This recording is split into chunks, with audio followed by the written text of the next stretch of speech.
Hello everyone, and welcome to episode 7 of 13 Sentinels Aegis Rim. Quick behind-the-scenes glance, I read that every time so that I make sure that I say it, because still to this moment, I understand that there are 13 Sentinels and that... Actually, I don't know what Aegis Rim refers to, but I just need to remind myself of exactly what sequence those words go in.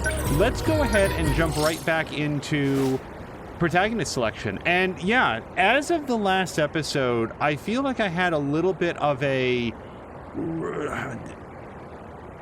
I don't know if revelation is quite the right word, because I'm not sure that I'm 100% married to it, but I feel like all of our characters so far are based on some kind of storytelling JRPG archetype.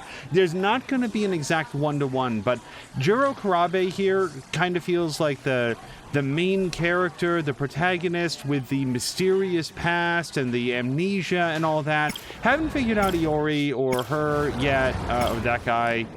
You know, the dark anti-hero who seems like he's up to something, but ultimately is working for the greater good.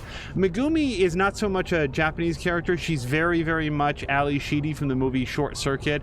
I knew they'd choose me. I just knew it when she sees Johnny Five for the first time. She's sort of living out her fantasies of being a protagonist in a, like, first contact alien story, even though I don't think that's quite what's happening for her.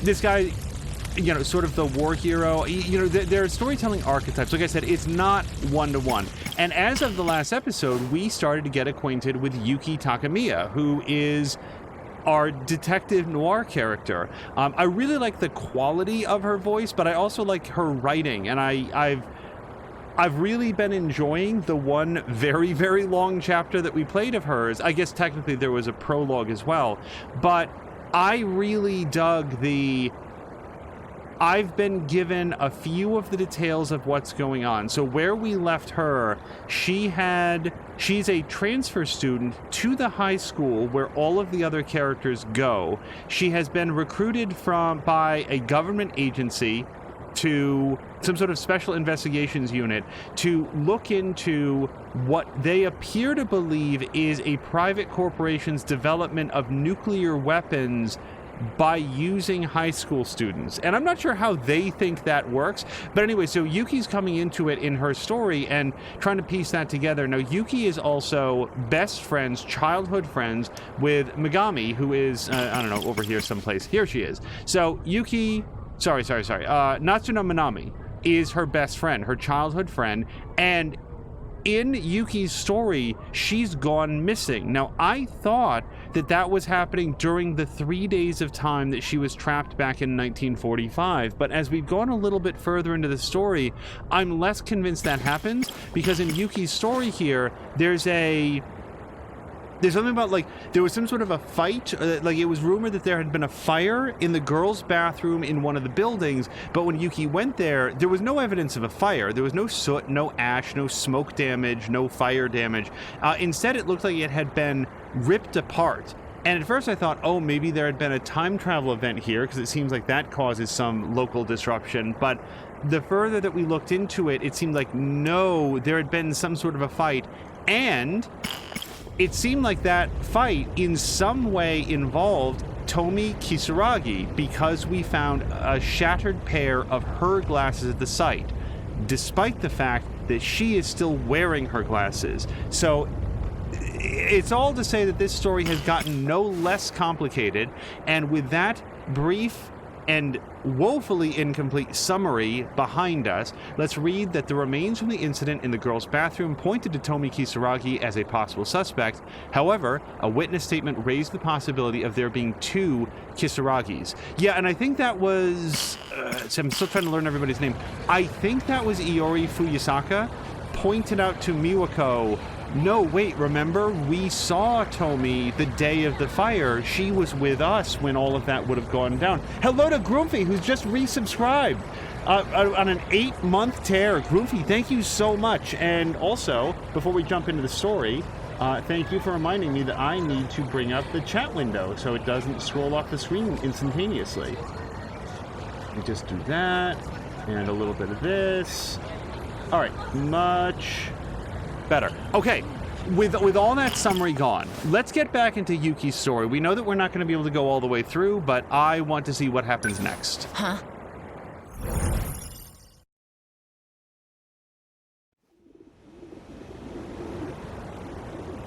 Goofy, I hope you're having a great weekend so far.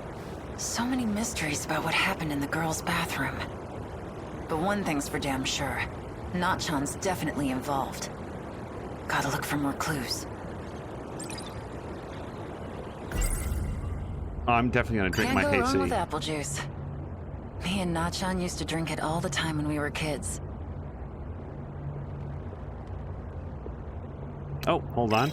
Oh, so this is There our you are. Watson. I've been looking for you. She is also, as far as I can tell, Juro Karabe's grandmother, who looks this way in 1945. I have you no upset explanation with for me? that. Just been antsy without my cigarettes. Don't you have anything better to do? Takamiya-san, you are the Holmes. And I am the Watson. Uh-huh. Erica Aiba, at your Okay, service. this is already a familiar conversation. Please, call me Erica. I will do my best to assist you in solving mysteries. How would you like to start? Well, This place is a dump.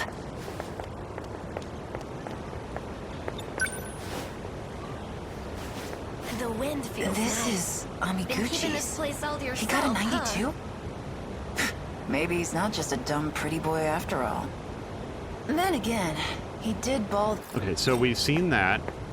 And there's no handkerchief hanging in the links of the chain link fence. That was something that we found last time. So, what do we know so far? I need to... Oh, how do I get to the front gate, do you think? No, no. Wait, you can move to different checkpoints? What? Okay, so let me just look at this. The remains from the incident in the girls' bathroom pointed to Tomi... Oh, wait, that's exactly what we saw before. All right. So, in order for me to follow up on this alternate path, I need to learn about the front gate. I need to unlock that keyword. So, the red... Let me think here for a second. I'll probably think about several of these I things. met Aiba while I was trying to find out more about Nachan. Seems she likes me. Followed my Okay. steely. Yep. Heard that. Right before the incident in the girls' bathroom, there was another Kisaragi chasing after Nachan. Kisaragi is also one of the names on that list. So that means Four Eyes wants me to watch her. Four Eyes is what she calls her handler from the SIU that has contracted her. I also forgot to mention that her it's been insinuated that her father, who is currently in prison for having murdered a gang member, her father will be in danger of additional beatings or death while in prison, whereas if she helps out the SIU, they'll move him to a safer facility. So, yeah, nothing untoward there. Something happened in the girls' bathroom of the North Building. What follows is an investigative... Oh, okay. So we've read through all those. None of those told us about the front gate. Something that the girl on the track team mentioned. The box She is said also a Nachan went into UFO. the locker room to get a box. And described it as some... Okay. She was in the track room even during break. So we heard that. Nachan, my childhood friend. We went our separate ways in middle... Okay. So I'm looking up at the top right there. We no longer have a brightly lit green square. So I think that means that there's nothing else in here to look at. However, let me just listen to this one. That damn Four Eyes. He says there's some spy agency. It's short for Special Investigations Unit. They may not be cops, but they're honestly all the same to me. Some flirty rich kid who won't... Yep. Okay. So there's one more red square here. Now, I can talk to Erica about some of these things as well. So, what should we do?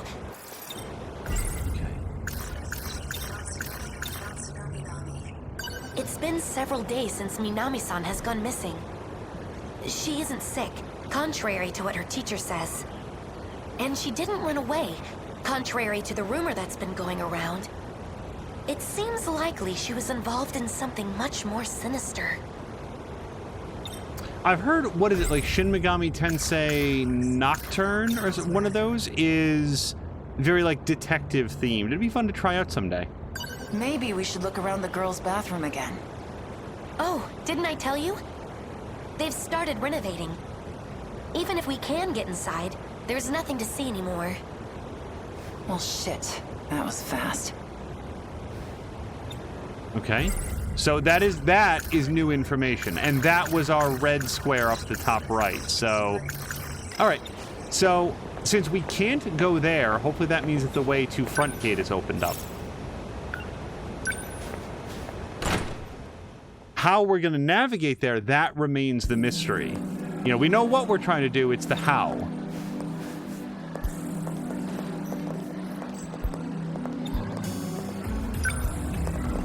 Maybe Nachan's in here. Or not.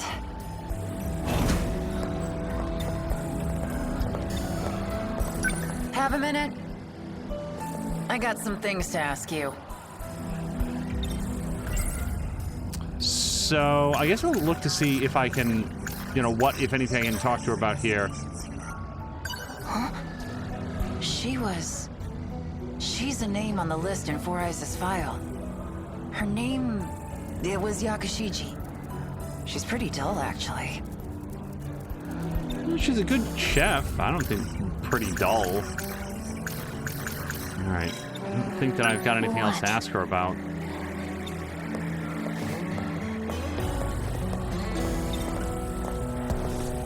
Have a minute? I got some things to ask you.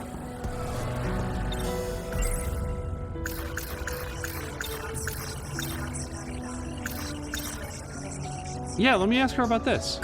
Can I help you? No. This girl. She's a name on the list in Four Eyes' file. Yuri Fuyusaka. And the one next to her, in the red glasses. Her, too. Tomi Kisaragi, I think? Okay. Now you. You've been going to Natsuno Minami's house, yeah? Any news since? Oh. Just a nonverbal shake of the head.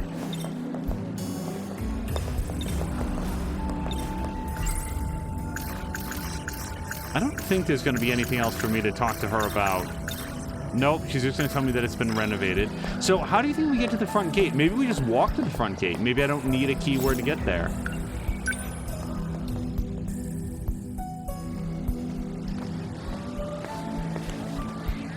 You stay here. Did you need something? Have you heard anything about a front gate?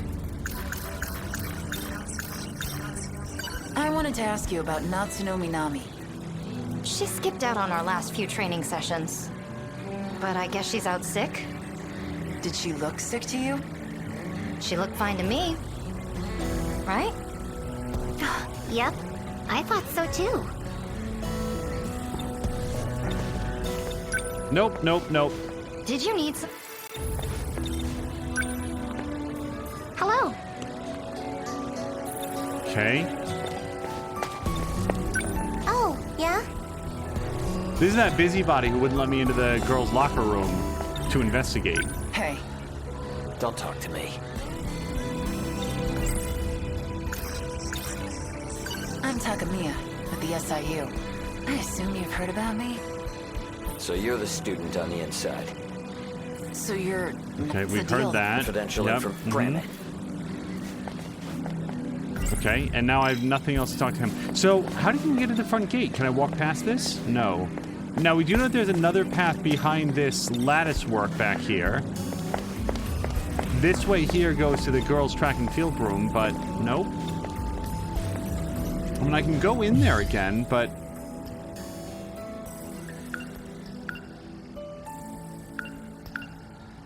yeah, I don't have any other Keywords not yet obtained. Checkpoints available. So that's what the flag means. Okay, so we could, I guess, rewind to this if we wanted to. I'm missing something about how to get to the front gate. I can see it clear. The front. Okay, we heard her. Nope. Can't talk to these fellows. Can't talk to her. Can't talk to him anymore.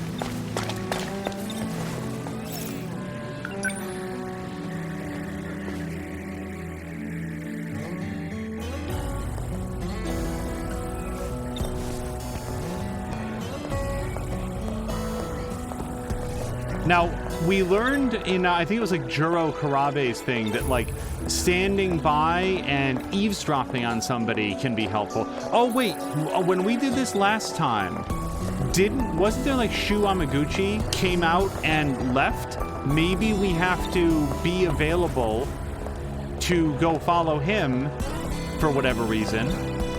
Have a minute? I got some things to ask you. Let me see if there's any other topics of conversation. Maybe we should look around the girls' bathroom again. Didn't I tell you there's didn't I tell you? renovations? It starts if we can- Okay. Something else? I'm wondering if maybe I have to look at Minami's notebook. Maybe I have to read through. We already did that, but maybe that's what will jog us ahead. Like it'll unlock something that we can ask to some of these folks. Huh? She's a name on... Okay, yep, kind of dull. Okay, so we have nothing else to talk to her. All right, so let me stand here-ish, just in case Shu Amaguchi, comes out the door. We'll be able to see him. Let's look at the notebook. What follows? I have finally encountered my destiny. He has arrived from outer space. In summary, Aliens, okay. Oh, okay, hold on. We got this now. An extraterrestrial being. Did Nachan make all this up? Or is it possible she really was abducted by aliens? Okay, that might be something new that we can ask people about. So let's check the other records. these advanced life forms have who could have dreamed. Yep. Tokisaka Shrine. Maybe Nachan went there. Either way, it's definitely a clue. Okay, let's talk to Erica about this. Yo, where's Tokisaka Shrine? It's nearby, actually. Past the main gate? Did I go there last time? I honestly don't remember. Before let's say not yet. Did I go to Tokisaka Shrine? No. All right. Yeah, let's go to Tokisaka Shrine. Yo, I should go check it out. Take me there, will ya? I'm gonna go grab my bag. I'll meet you at the front gate. Front gate. Now front gate is active. Okay, so yeah, I just had to read the journal again. All right, we're off on a new track. Shinonome.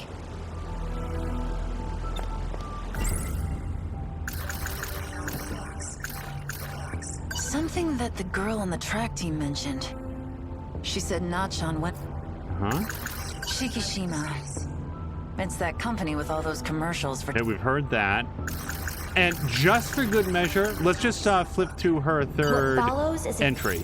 Now, we did listen to these on the in the previous episode, which is why I'm kind of like he says fast-forwarding he's through looking them. for a robot. It's called Sentinel Summer 17. All right. A robot. Could this be what Four Eyes was talking about? Is this the weapon Shikishima is developing? Let's talk to Ryoko. Hey, Yuki Takamiya. Weren't you told not to contact me? Shinonome. There's something I need to speak to you about. All right, fine. Make it quick.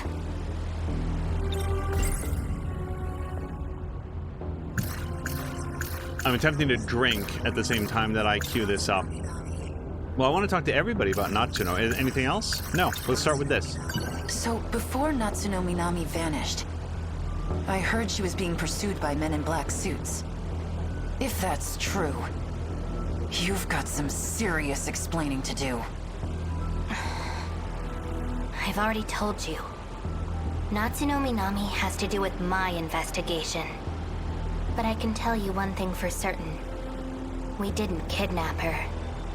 If we had, there'd be no need for this investigation in the first place. Are you giving me your word on that? Get back to your assignment. We still have no idea why she's all bandaged up. Okay, so that was... Wait, hold on. Yes? There was something you said before. I haven't been able to stop thinking about it. You said you hid something for me. Oh, right. You told me to hide it. You don't remember, do you? I don't remember. It was in the passageway to the old school building. Wait, was that an event that we saw? You were watching something. It was being shown through a projector. And you started crying. A projector? Yeah, and you were saying something about Four Eyes. Mr. Ida. Oh. So sudden. You and me both, sister. My pills.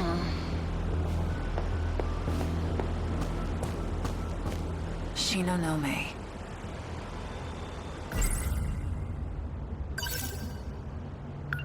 It wasn't too long after I transferred here.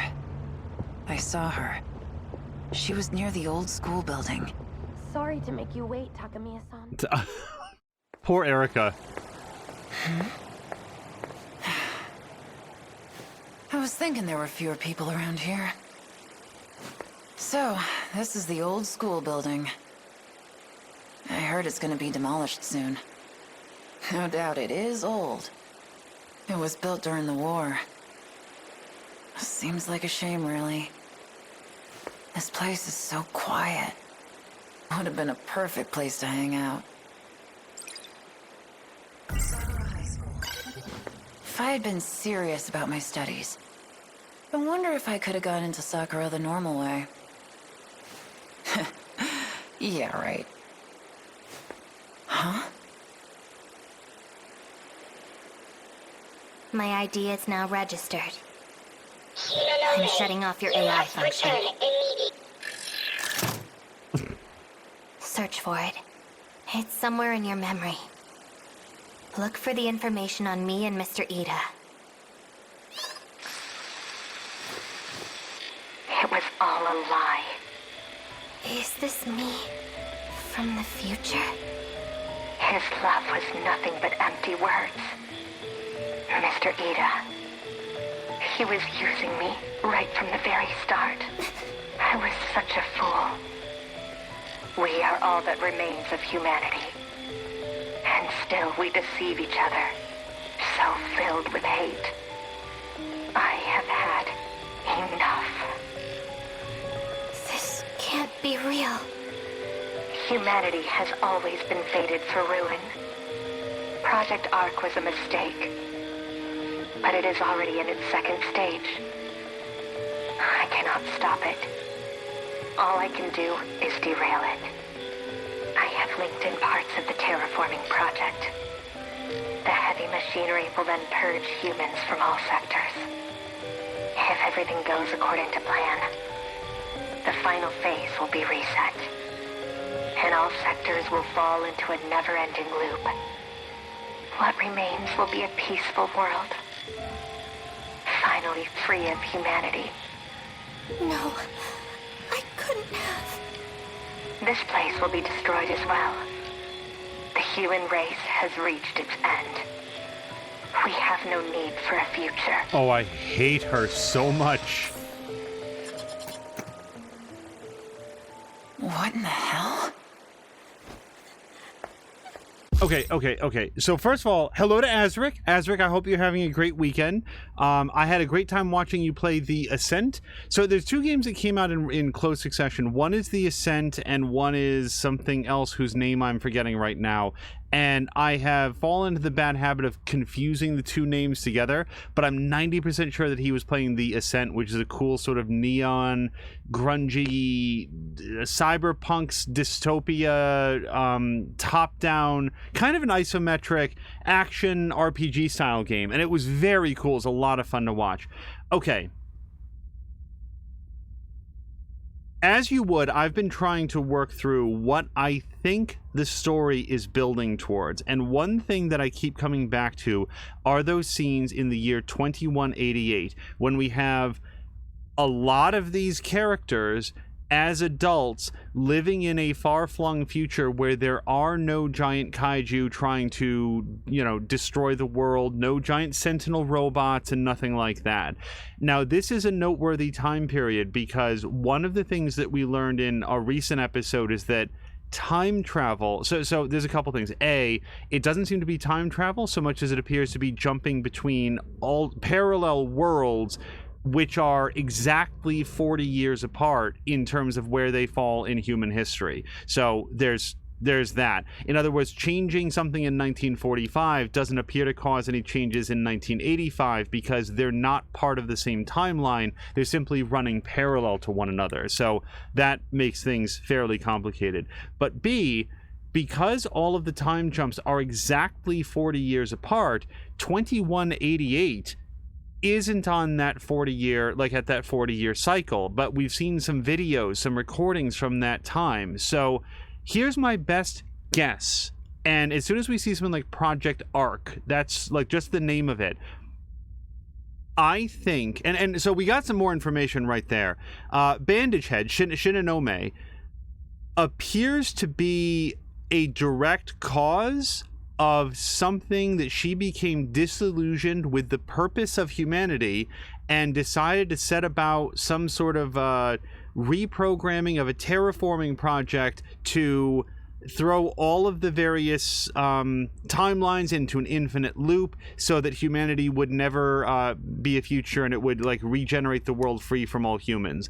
I can think of another game that I'm not going to mention where that kind of idea was pitched by somebody who basically decided that they were personally disappointed in their own life and that everyone in the world, all human history, had to be purged forever because the human species was completely beyond help.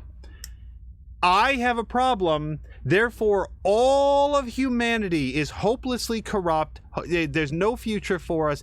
It drives me up the wall to hear thinking like that, because I'm sorry you've had a rough go of it. That doesn't give you free license to eradicate everyone else that ever has or ever will be. So already, like I'm just saying right now, super down in Shinonome. And let's also note that Shinonome's on the team. She's one of the 13 Sentinels that we've had in our combats. So with that just brief thought process, Azric is also saying weekend is going great. Finally got into the Ascent and loving it so far. Yeah, that was a very cool game. Can't be.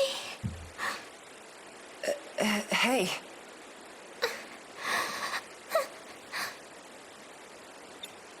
Also, she seems as distraught by this revelation as I feel. So it's not her, it's her future self. Still so angry at her future self. Wait a minute. You're the girl that was with Four Eyes. Shinonome, right? It's Hi, Mia. impossible. She's completely checked out of this conversation. Are you okay? Did I do it? Was it really me? I destroyed the world? No, I won't believe it. Mr. Ida would never deceive me. What are you talking about? There's no way. That isn't my future. By the way, are we thinking that Mr. Ida is Four Eyes? I don't remember how he introduced himself. Just take a deep breath. Okay? Come on, stand up. Who were you talking about? Was it Four Eyes? If that's the future we're heading for, And what good are these? Shit.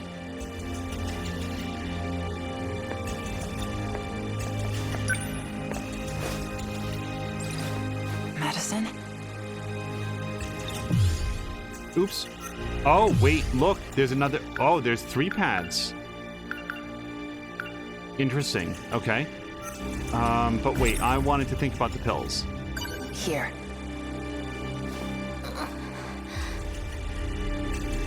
Don't you need these? Why? Why are you trying to help me? Well, You're my senpai at the SIU, so... Oh, yeah. That thing is crazy.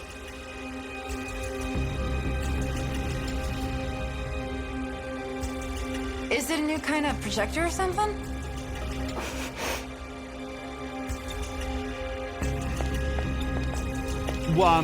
Pending additional information, we're going to assume this is BJ, only because we haven't seen a second one of his model. It would be silly to believe that he's unique, but let's go with this as BJ right now. So how do you work this thing? I want to see that video again. Huh? Hey! Are you alright? Get that thing out of here. Please. Don't tell Mr. Ida. Don't tell anyone. Please.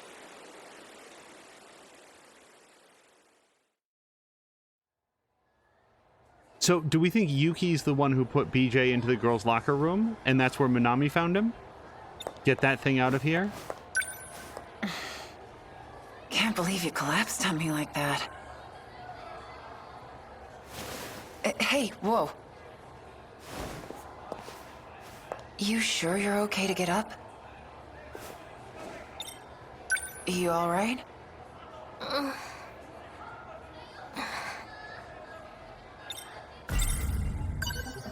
Here. It's your medicine.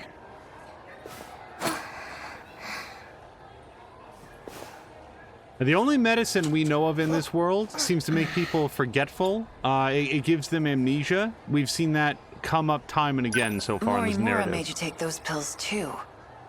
It was the first thing she did when I carried you in here. Are you sure it's okay? To take so much of it, I mean. I don't understand. Why did you have my medicine? Yeah, she doesn't remember. You threw the bottle on the ground, so I picked it up for you. I threw it? Yeah. Anyway, about that thing. Are you sure it was okay? Huh? What? The thing you told me to hide. I said no such thing. Are you trying to play games with me? You were babbling on and on about that damn Four Eyes. And crying. A lot. What? Me? Don't lie to me. What the hell is going on with this girl? That would be pretty irritating. I feel like we understand that Shinonome actually doesn't remember those events if Ms. Morimura made her take her amnesia pills immediately upon arriving. So she will have forgotten some of those events. I have no idea how they target what memories are or are not lost, but that's how we understand that to work. However, from Yuki's perspective, who doesn't know what the pills do, yeah, wouldn't it be irritating as shit to be like with someone through a high stakes emotional roller coaster and they ask you to do this big favor, and then on the other side, like, what are you talking about? That never happened. I never talked to you about that. It literally just happened.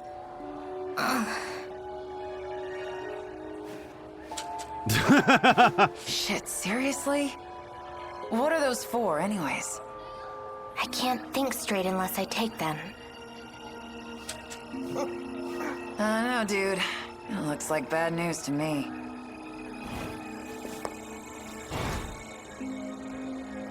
Oh. How are you feeling? I'm fine. Takamiya-san, please, just stay out of this. Is something wrong? No. It's just...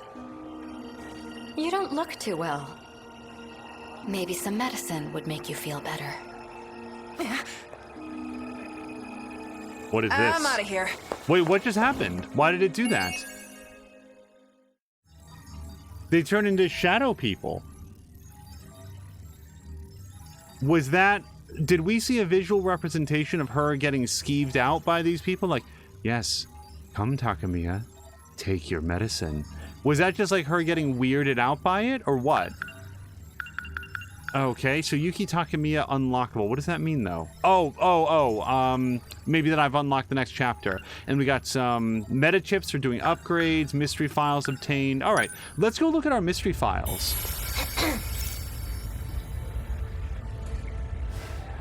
Yeah, maybe later. Ooh, unseal 3 mystery files. We're currently at 17. Oh yeah, we've unlocked so many mystery files. But hey, let's go do that right now. Let's see what we haven't read. So here's Yuki Takamiya, is a skilled Sukeban girl. What is Sukeban? Does anybody know what Sukeban means? A skilled Sukeban girl, infamous across many schools as Takamiya of Suzy High. She's devoted to her friends, has a strong sense of justice, and is quick to get into fights. Natsuno Minami is a childhood friend of hers, and though they were separated for a while, she's still her best friend and one of the only people she can feel truly at home with. Tetsuya Ida, the head of the SIU, blackmails her and asks her to infiltrate Juro Kurabe's high school. It's right here. Sukeban is a term originating in the 1970s to describe delinquent girls, deriving from the combination of another slang term, suke, a now antiquated way to refer to women, and ban from bancho, which refers to the leader of a gang of delinquents. However, Sukeban was used to describe any girl that was a delinquent, not just the leaders. Okay. I'm very glad they put that in there because I did not know what that meant. So Mia is saying Saturday's been pretty good, Azric. So glad to be able to catch some of your stream. And Azric says, yes, so glad to have you catch and hang out. Trying not to stream at that ungodly hour for you. Also, Azric, I'm glad that the dogs are okay. For anybody that wasn't aware, like Azric's, I think 2 dogs had gotten out and were missing for a while, but are now back at home. Now, hold on. That's Yuki Takamiya. We're going to scroll one further. Professor Yuki Takamiya in the 2188 world is Natsu Minami's mother. She uses her maiden name Takamiya as she's already divorced her husband. She feels bad that her daughter Minami had to go through the divorce. Questions about that, because in this world they are the same age. So this is why we heard for the first time about 10 minutes ago the phrase Project Arc. I'm thinking that Project Arc was a project to send the genetic material of people from the year 2188 back in time, either 40 years, 80 years, 120 years, to various points in history or into alternate dimensions, so that there would always be members of the team at various points that would be capable of fighting this alien invasion. Also, based on a little video that we saw from Shinonome, I don't think they're aliens. I think that they are robots from the future that were originally designed for terraforming and are now... They've now been repurposed to travel to these other dimensions and basically wreck shop. Self-replicate and wreck shop. That's a guess based entirely on a very short video diary that we just saw. All right, so here's Ryoko Shinonome. In footage from 2188, Ryoko Shinonome is brokenhearted after realizing that Tetsuya Ida has been using her from the very beginning. Using her for what? She loses all hope for humanity and alters Project Arc so the heavy machinery will purge humans from all sectors. Her goal was to trigger a reset every time the project reaches its final process, causing all sectors to fall into a never-ending loop. Yeah, that is what was said. What that means is, we're going to have to figure that out. Let's see if there's anything else new in here, like Professor Doji. The professor's first name is Haizu. In 1945, he's involved with the development of a secret weapon for fighting against the Americans. He has a daughter named Kiriko Doji. He's the originator of the Shikishima technology. Of Shikishima technology. Shikishima's technological strides after the war were thanks to his groundwork. Professor Doji suspects that Tsukasa Okino, who gave refuge to Ai Sekigahara, is a spy that stole intel. He tries to get the military to capture him. There's so much happening. Let's go down to third generation Sentinels. These Sentinels specialize in long-range attacks. 16, 17, and 19. The pilot of each respective Sentinel during the final battle. The final battle? Hold on, we're learning about the final battle here. That's not a concept that I'm familiar with. Tomi Kisaragi in number 16, Natsuno Minami in number 17, and Kitaro Miura in number 19. RPF is the roving production facility. Big roving kaiju that harvests matter around it as material, then rapidly produces kaiju within its internal production facilities. Continuously produces small and medium-sized kaiju, leaving it alone will result in the enemy's forces swelling to overwhelming numbers. And we fought that. Take a look at the riverbed. Cool. The park. It used to be called Ayami Pass back when the munitions factory was still there. Probably back in the year 1945 then. Here's the Special Investigations Unit office where Ida hangs out. In the 1940s, it's a turbulent era of World War II, a major war which involves numerous powerful nations and a marked turning point for technology and ideology. It is also a period when Japan transitioned from militarism to pacifism. Here's the Stitched Rabbit. Okay, so I have 3 mystery points. I want to learn about Kisaragi's glasses, because remember, we found a shattered pair of glasses in there. And hello to Caroluna! Caroluna, I hope that you're having a fantastic Saturday so far. We are just about to learn about Kisaragi's glasses, which she both wears, and we found destroyed in the girls' bathroom. So there's 2 sets of red glasses out there. Similar to the glasses that Yuki Takamiya finds in the girls' bathroom in the North School building, the glasses that Tomi Kisaragi wears have a red frame made of plastic, originally developed for use in airplanes and thus very light and flexible, so they won't break even if they get twisted. The lenses cut out 100% of ultraviolet rays and high-energy visible light. Takamiya thought that Kisaragi, who has the exact same glasses as the scrap pair she found, might have something to do with Natsuno Minami's disappearance. Alright, well that's a good reminder. Let's look at this photo of Takamiya and Minami. Do we think that this is teenage versions of them or mother-daughter versions of them? I'm betting it's teenagers. A photo of Yuki Takamiya and Natsuno Minami when they were in elementary school. This picture was taken near the home of Takamiya's grandmother on her father's side. Around this time, Takamiya liked her hair short and Minami was known as the illustrious Dr. Space. Not really, that was just a fun nickname. But the existence of that photograph actually does tell us something. Because characters are always traveling back through time, well, backwards and forwards through time, it was at least possible that... I don't even know how to answer that sentence. The point is, this photograph does prove that Yuki and Minami both grew up at the same time. Like, they actually are childhood friends. They don't just believe they're childhood friends. So, that's a thing. Let's look at a school uniform. Why not? Uniform that students of Sakura High School are required to wear. The boys' version has a stand-up collar, while the girls' has a sailor outfit with a big collar. Sakura High School is a comprehensive junior and senior high school, but all students wear the same uniform regardless of their grade level. Though school uniforms are mainly used to specify which school students belong to and heighten the students' sense of belonging, it's said that their historical and cultural significance is why they remain in use. I want to know when... I don't think that she ever will, but if she transferred here, why does Takamiya not have an actual school uniform? Why does it look different? Alright, let's unlock and continue with Yuki. Alright, Let's hit it. Okay, while searching the old school building, Yuki Takamiya found Ryoko Shinonome watching some footage. A tearful Shinonome asked Takamiya to hide the projector before losing her memories.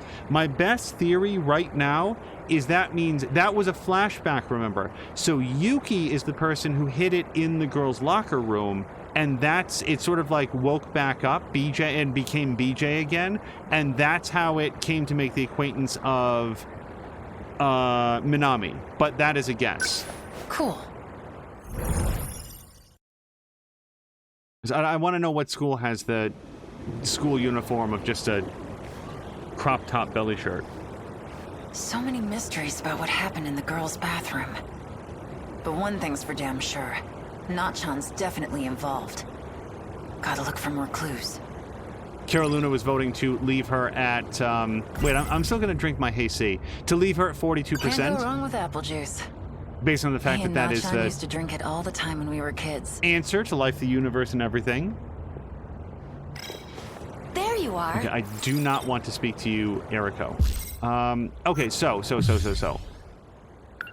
So if we go to the front gate, which I need to remember how to get there exactly, I think we have to look at the journal. Now we have 2 other things that we can do. I don't know how to do those yet, but they all involve getting to the front gate. So let's take the fewest number of paths to get there. What follows is an All right, we're going to read record 1. Sure. An extra... All right, let's go back to the...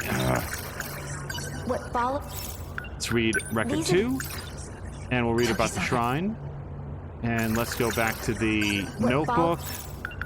He says. A robot. Okay, so we can skip directly to the front gate now. I Guess might I'll have been grab able my to do bag. that earlier. Oh, I'll go with you. I do not trust Erica very much. Eriko? Okay, now. Okay, so we're here. How do we get onto these other paths? I don't know yet. Oh, and you know what? It looks like we could have just jumped here, because now I see the flag. Alright, well, next time. So. Ooh, Ah, shit. Wajima. super fast. Yeah? Out of my way, punk. You trying to give me orders now? You better get out of my face. I'm not in the mood for your shit right now. Sorry I'm late. You really have crap timing, Aiba. Takamiya-san? Are these people 1950s greasers? Yes, they are. friends of yours? That's right. And if you're friends with her, that means you have to be friends with me too. Hey! You lay a finger on her, and I'll break all 10 of yours. Oh, you think you can threaten me? Bastard. Does that answer your question? Have it your way. I owe you a lesson from before. Stay back, Aiba. Maybe this time it'll stick. No! I want to see it! Boo! All right, break it up. I'm sorry. I understand with this style of animation and stuff that it was unlikely that we were going to get like a full-on brawl, and yet the animation when it's done is so well executed. Like it's so, there's so many like little details, like when she helped Shinanomi up at the old school building, when Shinonomi's like pouring out the pills. There's all these like little animation details that I really thought, I was so looking forward to seeing her actually throw down, that to have it to cut to white and just have sort of like the sound of a fist fight, I was so looking forward to seeing like what a full-on action sequence would have looked like in this art style. It's not a knock against the game. I'm just expressing disappointment. Shit. The school called the cops on me. I don't understand why all of those toughs fell down. I was helping them up. Oh, I've lost many thoughts now. And the ones that I have, I already thought of, so... Hey, buddy. Can I go home now? No. Damn it. 4 Hours isn't gonna shut up about this. It's gonna be a real drag if I get suspended from school. Mia is saying that she's been here for 20 minutes and hasn't yet seen one naked mecha booby nurse anime fucking nightmare yet. I feel ripped off. Did you look away when Ms. Morimura was on screen? Because she was there. We should also, I do feel like it's important to like keep everybody apprised of the situation. We do at this hour believe that Nurse Morimura and Iori Fuyusaka, I think it is, are one and the same. I don't know how that works based on the way that time travel works, but there's been a number of like story beats that have sort of like angled towards that being the case. Mia's saying, damn it, Shiv must have distracted me. Quit pacing. Just stay still and stay quiet. Okay, so I can't talk to him about anything, and I doubt very much that I can walk out and see if there's anything on this side of the room to investigate. Nothing here. Okay.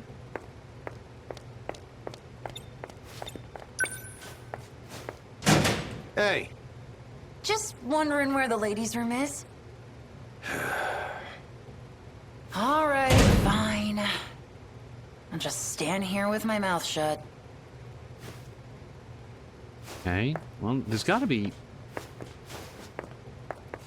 Oops. I'll take over from here. Yes, sir. Onishi the ogre. Glad to see you haven't changed, Takamiya.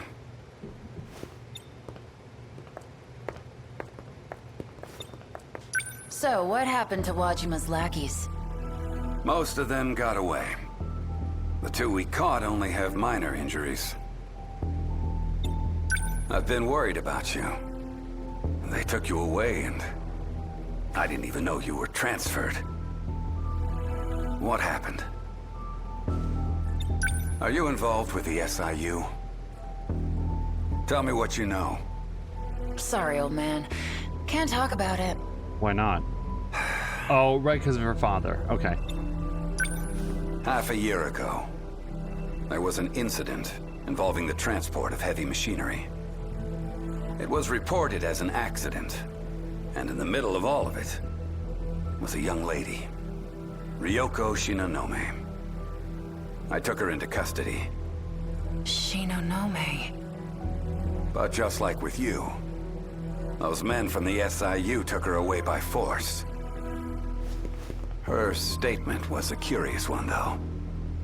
She claimed both her and her weapon came from the future, to fight against kaiju. So what? You believed that crap? There was another heavy machinery accident just recently. I saw it there, just before they covered it up in a tarp. And let me tell you, It was a big that tarp. thing was no ordinary piece of construction equipment. Something is going on in this town, and I have to find out. You'll tell me what you know, won't you? So I think the only reason that she's not going to share what she knows is because her father has been directly threatened with harm. It's the only leverage that they have over her, and otherwise it seems like she gets on pretty well with Detective Onishi, who we're meeting here. We've seen him before, but this is the first time that we're talking to him. Secondly, the larger Guardians are 2,000 tons in mass. I want to know more about the tarp they used to cover it up. I am assuming, and this is a guess, but I'm assuming that he's referencing the Guardian, or Sentinel. I'm sorry, Sentinel. The Sentinel that Kitaro Miura traveled forward from 1945 in time with, because he sort of crash landed in 1985, and then they took his Sentinel. So that's my best guess as to which one he's saying was covered up by a tarp. You'll tell me what you know, won't you? Oh. Okay. I need to... I literally can't. Okay, well, let me think about some of these things. That damn forearm. Okay, we've heard that. Shikishima. Yep. Nachan. Okay, and... Shinonome and her weapon came from the future, huh? I remember, in Natchan's notebook, she wrote about time travel. And a robot that fights. Onishi the Ogre may just be another old fart. But he's an old fart I think I can trust. Maybe I should talk to him, and have him help me too. Okay. Well, if he's on the up and up, you should probably tell him that your father is in a bad way. Natsuno Minami has been missing since last week. Are the police even looking for her? Natsuno Minami. Huh.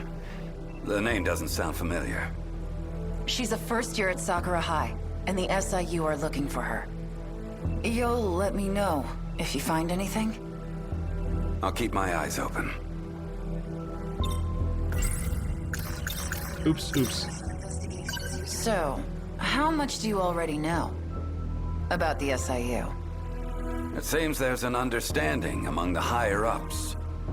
But it's still a mystery for us underlings.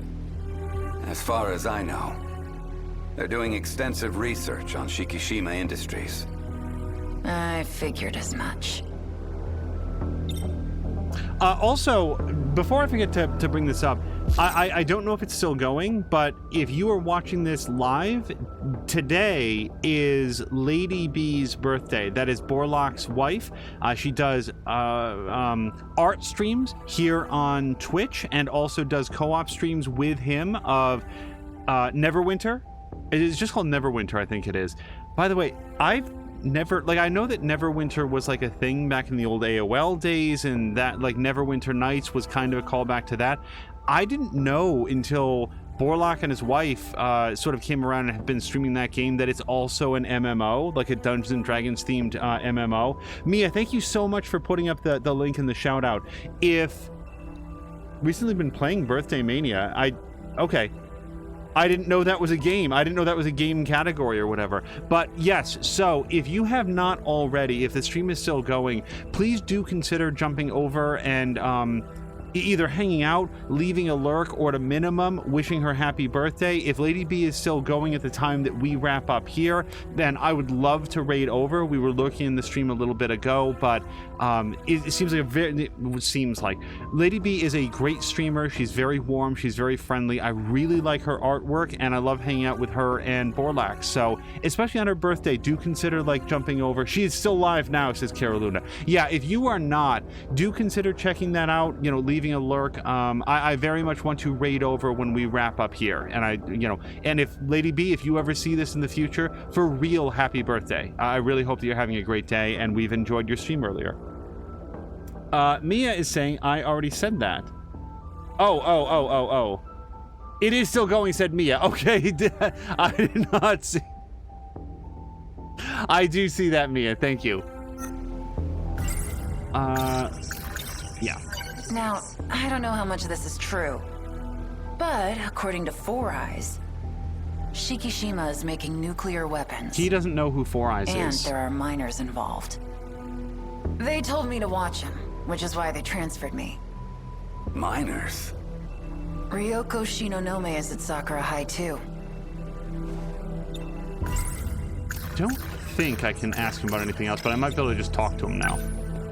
Take a look at this. Is that Braun? It's a request to limit envelope? traffic while transporting heavy machinery. The thing Shinonome claimed to have arrived in is on its way to Shikishima's new shipbuilding dock as we speak. If I can get there, maybe I can finally figure it out. What the machine is, and what happened to Nachan. I don't understand how they would transport those Sentinels. I mean, maybe I'm hearing what Onishi the Ogre had wrong to about say, how big they are, but I had no choice but to get on this train. Shikishima's shipbuilding dock. No idea what shit I'm gonna find there. But the anticipation is twisting my stomach into knots. So I have something to think about up there at the top right. Like, I love all the distinct character models. Like, look at this fellow in the bowler hat and the cane. We haven't seen that guy before. Oh, not a very large area here in the old train car. The shipbuilding dock the robot was moved to. It's on a landfill near the port. A deserted area with nothing but storage. I'll take this train to the last stop, and then wait near the facility. I'll have to wait until dark to sneak in. Oh, now I can go. Ogata?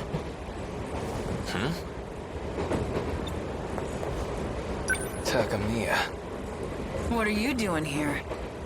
Obvious, ain't it? I'm going home. But I thought... Don't you live near Nachan's house? Yeah, when we were in elementary school. I live with my grandpa now. Where are you going? Oh, well, to see the ocean? You alright?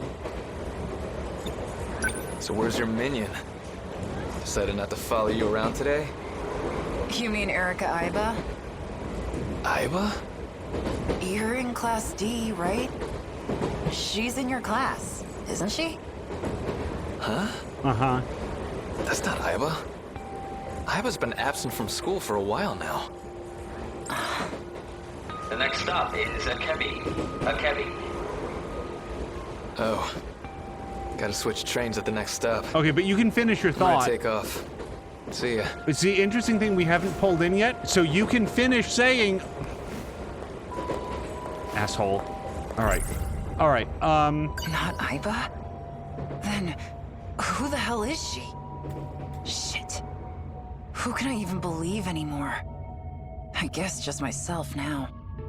Trust nothing I don't see with my own eyes. And the first thing I'm gonna see, the weapon at Shikishima.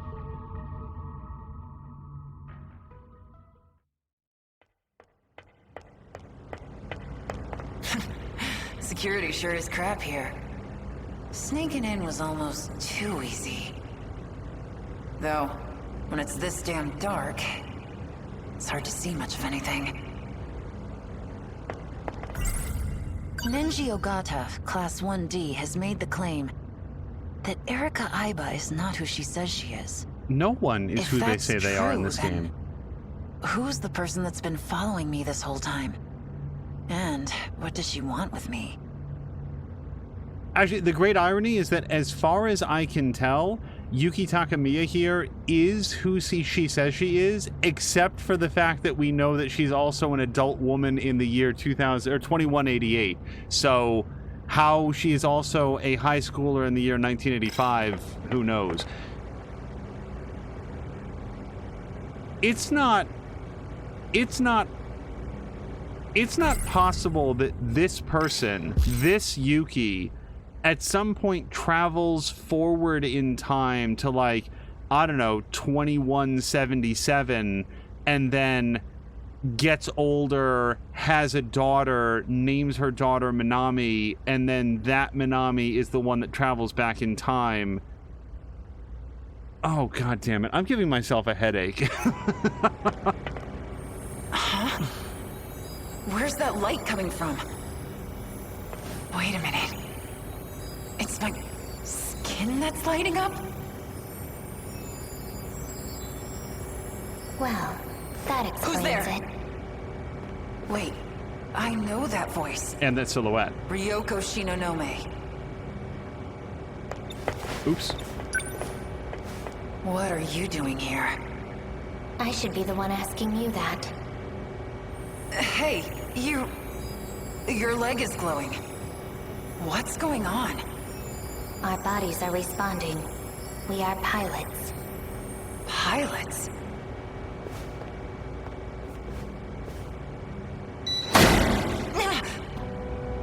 We are being called by the 14th Sentinel. Son of a... What the hell is that?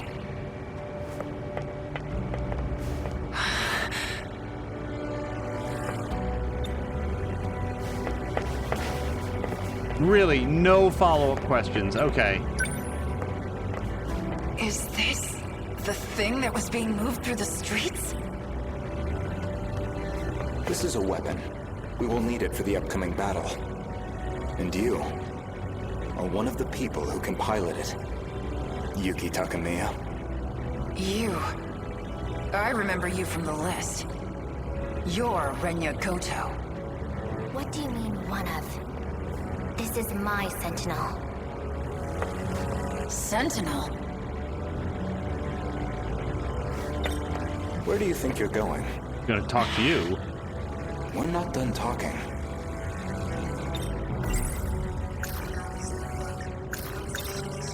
So this is the weapon Shikishima made? No, Shikishima did not make this. We did. Who the hell are you guys? From our perspective, this world is nothing but the past. You mean time travel? You're not serious, are you? Very. The Sentinels themselves are weapons from the future. Stay back. I was coming. Okay. The hell? Is that real? You want to find out? No Just way. trying to talk. Did you sell me out? I don't know what that means.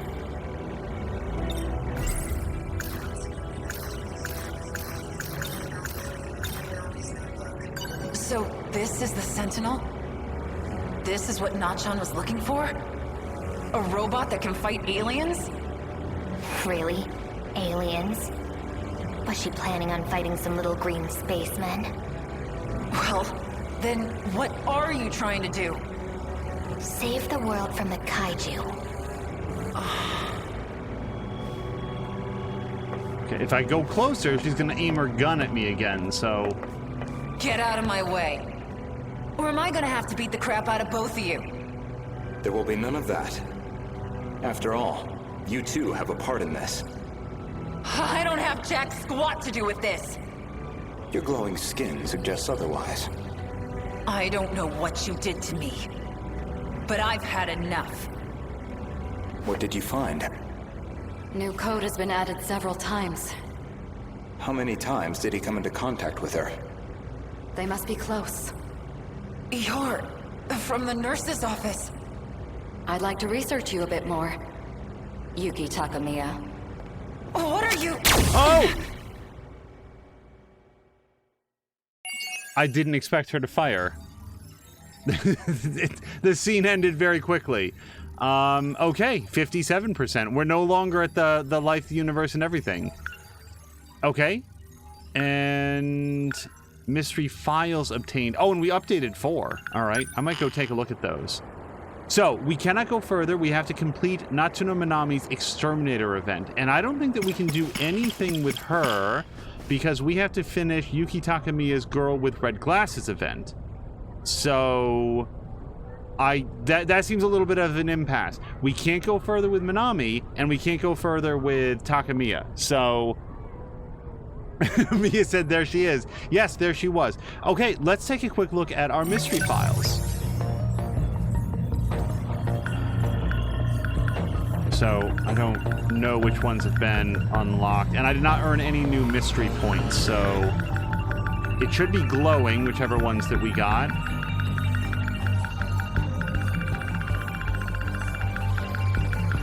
Or none of them are glowing. Okay, well, whatever. So, before we go further, as far as I know, we cannot go farther in the combat section, but let's take a quick look. Yeah, so overall story progress, we have to get up to 30%, and we're currently at 22%. That's fine. I like doing the adventure sections.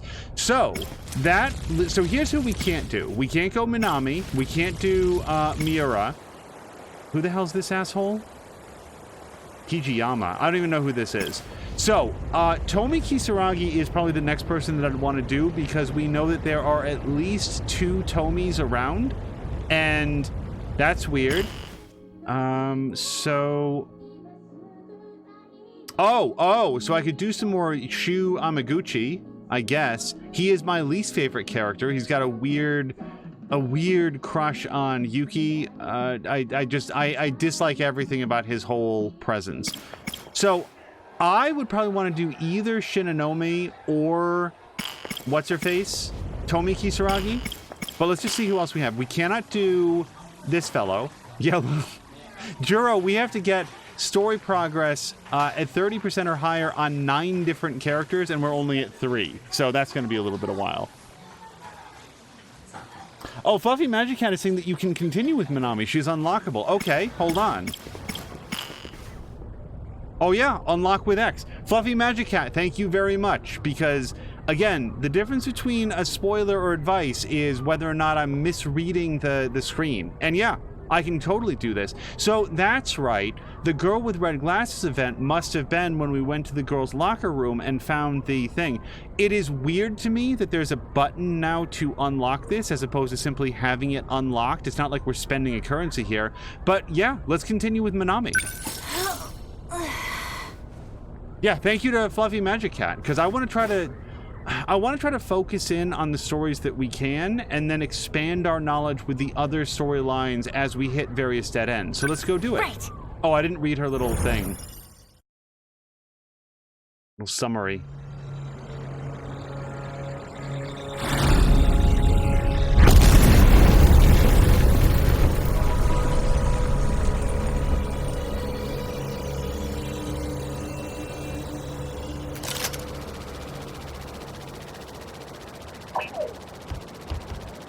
Ouch! My back. It felt like I was inside a washing machine. That frickin' inspection hatch. Definitely don't recommend. He hit my butt so many times. Ah! How am I supposed to get down from here? Companion ladder on the front. Oh, right. The thing I used to get up here in the first place.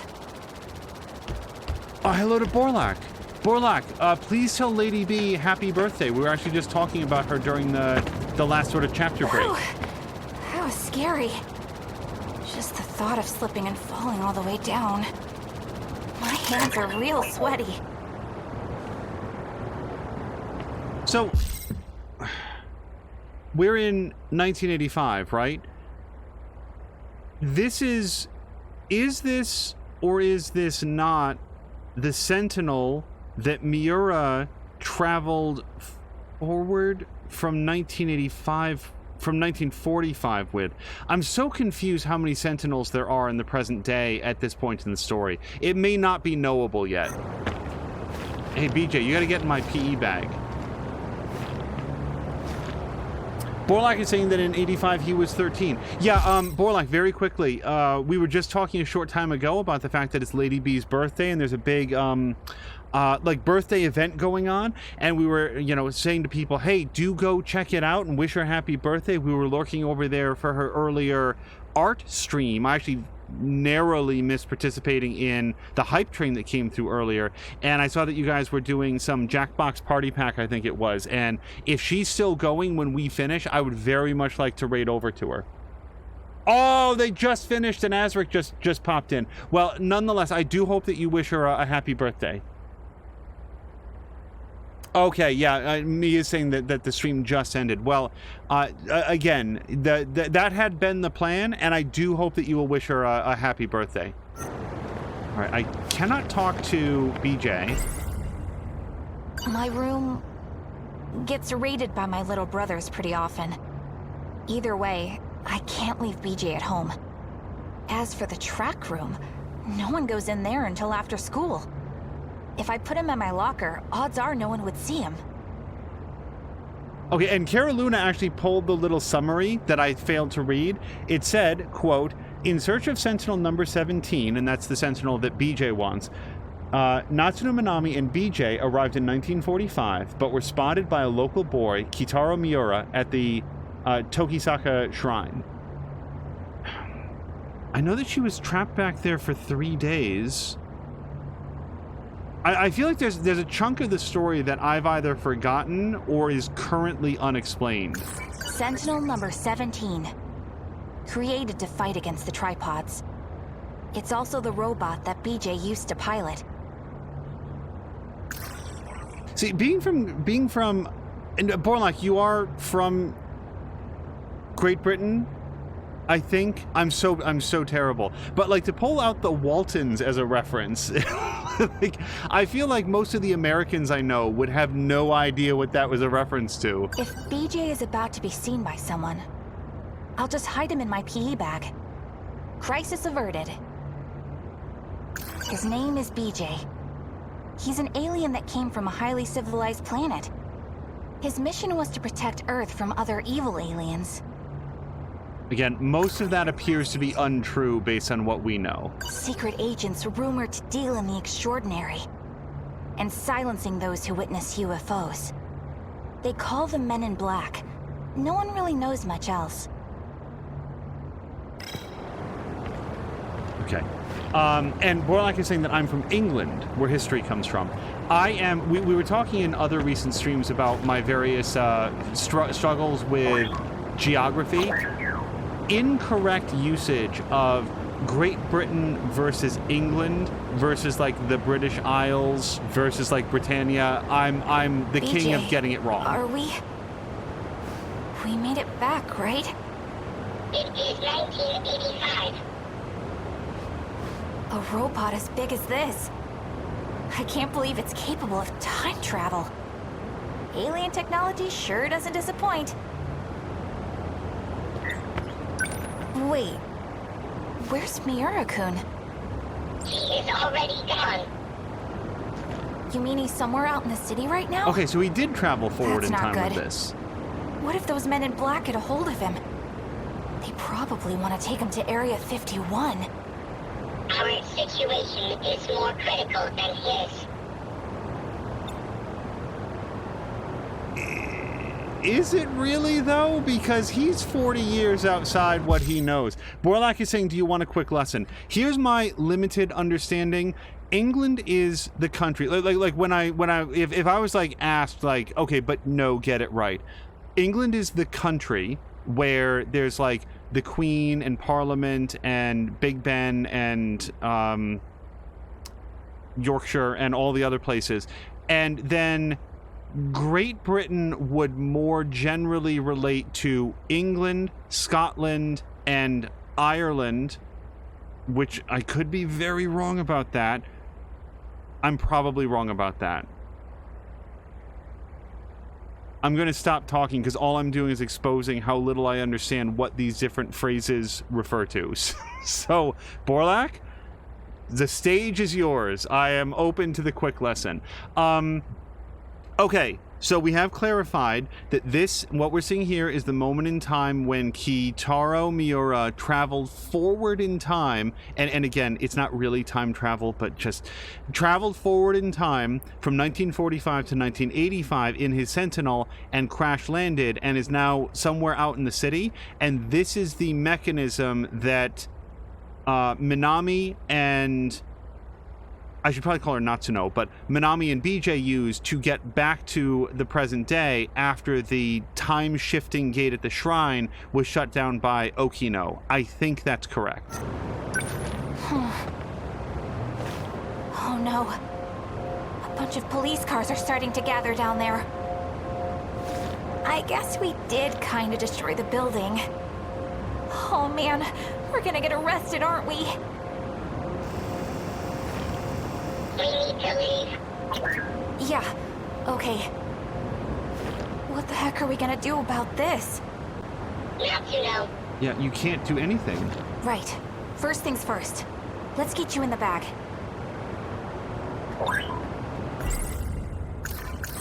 Sentinel number 17. Created to fight against the tripods. It's also the robot that BJ used to pilot. It's even capable of time travel. If BJ is about to be seen by someone... hold on. Yep. In you go. BJ must be made of like very lightweight ceramics. Also, he really can't fit into this bag, but he looks heavier than I guess he actually is. Okay, I want to read this. Hold on, but we have to pause after we sneak into the girls' room. Senpai, what's going on? Minami, someone's trashed our room again. Also, watch this. I guess when she says watch this, there is no actual demonstration forthcoming. Borlak says, England, Scotland, and Wales are on the island of Great Britain. The United Kingdom is Great Britain and... United Kingdom, that was the other thing. Great Britain, United Kingdom. The United Kingdom is Great Britain and Northern Ireland. The British Isles are the islands of Ireland, including the Republic of Ireland and Northern Ireland. Great Britain, including England, Scotland, and Wales, and the Isle of Man. The Queen of England is the monarch of the United Kingdom and the Commonwealth, which includes places like Canada and Australia. That is a good explanation for something that I will still struggle to articulate properly myself. And we'll just pause here very quickly to say, my concern is that my lack of understanding could be easily misread as a lack of interest and playing into the, frankly, justified stereotype of a lot of Americans not really knowing very much about the outside world, like areas outside of the United States.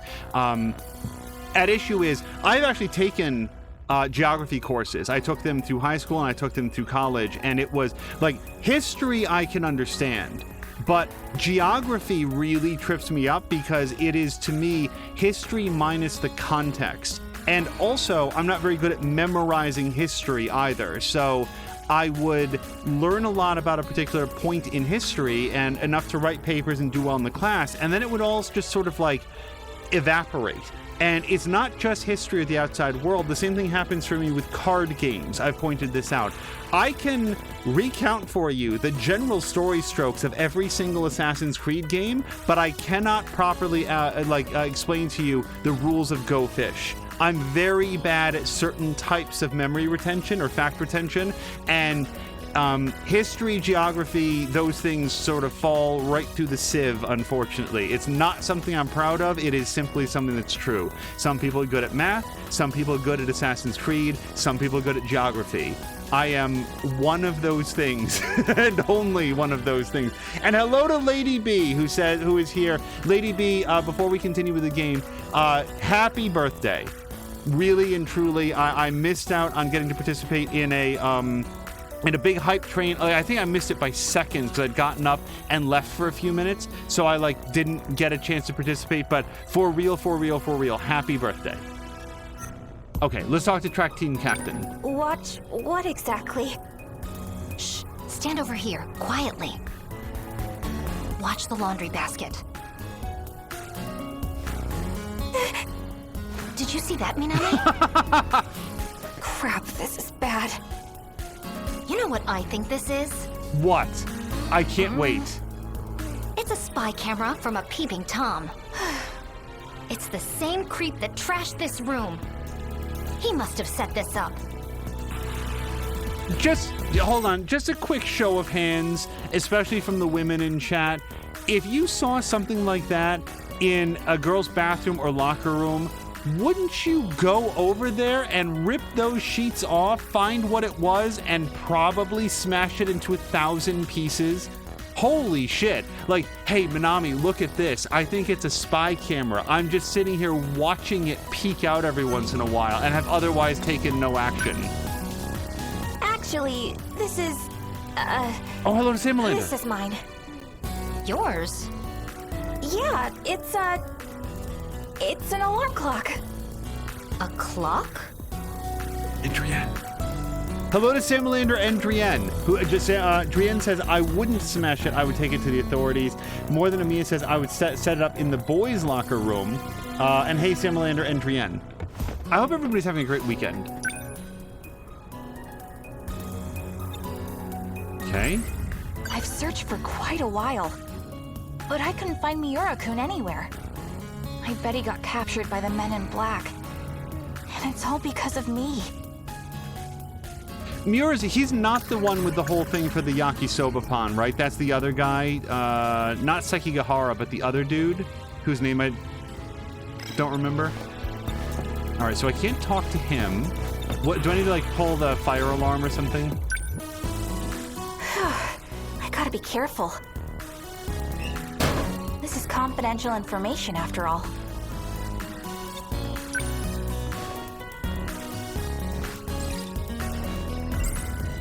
If BJ is about to... Okay.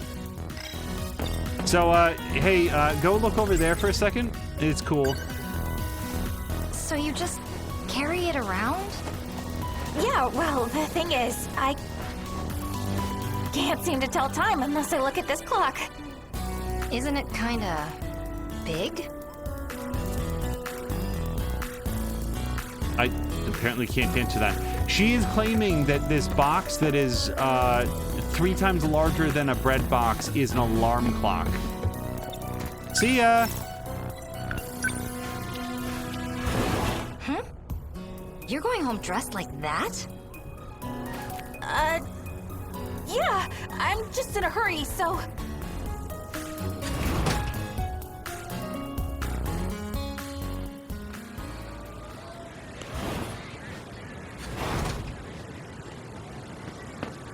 Mia was asking, like, you know, shouldn't she put on some pants? I will say that the school uniform skirt is not that much more fabric than these shorts. Oh, wait, do I need to stay away from him? I may have no choice. Oh, I totally have a choice. Later. No, go. Alrighty. Now, where to search? Hold it right there. Crap! I'm going to need you to show me what's inside your bag.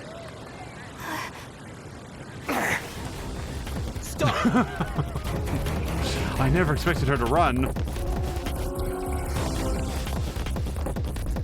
He's still after me. What do I do?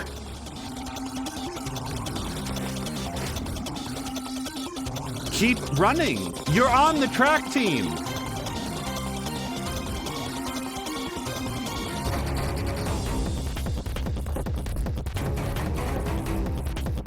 This really sucks. Okay, but keep going.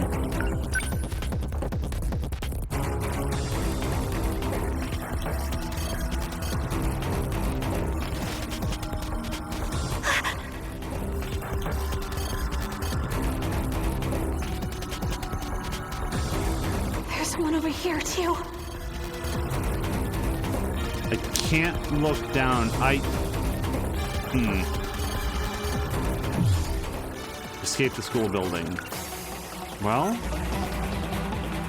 we have not, at any point in the story beats, ever hit a game over, so let me just go down here and see what happens. Hey, hold it right there. Oh, okay. I think that was probably a game over.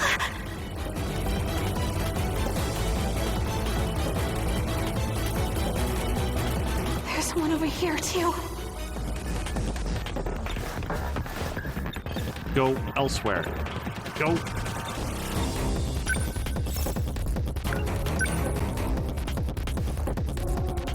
I want to read through chat, but also we're in the middle of a chase sequence here.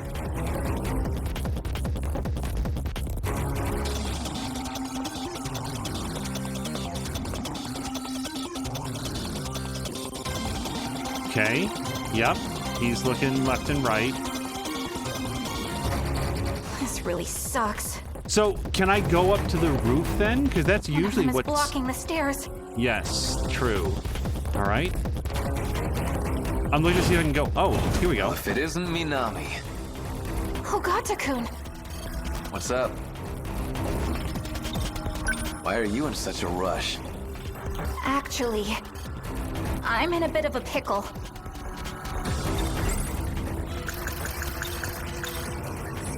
I'm being chased by men in black suits. What?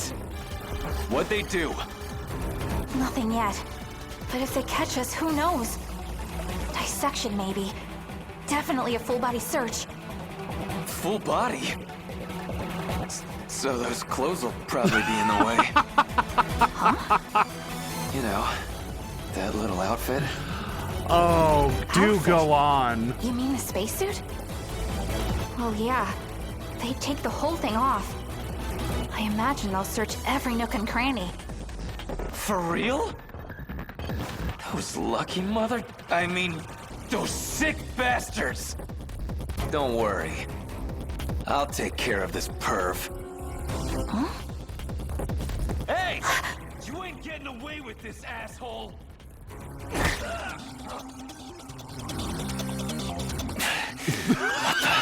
Where'd this guy come from? Never seen someone go down so easily. He came from over there. Well, that was something. Crap, he's coming. Oh, I like everything that just happened. One of them is blocking the stairs. Yeah? I don't have any other options, I feel like. Oh, now we can hide in the classroom. Someone was just here. The hell are you doing here? Yuki-chan? Good timing. I could really use your help. What now? We've been pursuing a suspicious individual. She's still in the area, and she's concealing something. If I just help him out now, maybe old Four Eyes will let me have my way. Fine. It's an SIU assignment anyway, right? That's why I was hired to go undercover in the first place. All you have to do is locate her. Leave the capture to us. So, what does she look like? There's no way. Is Yuki-chan working with the men in black? Yuki-chan.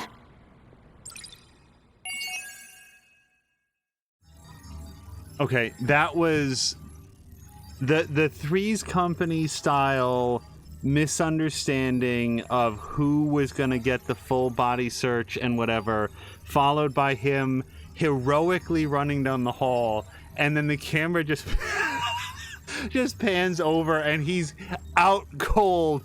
I never saw anyone go down that easily. That was very good. I enjoyed that a lot. Okay, let me catch up on chat because many people have come in, including Moo.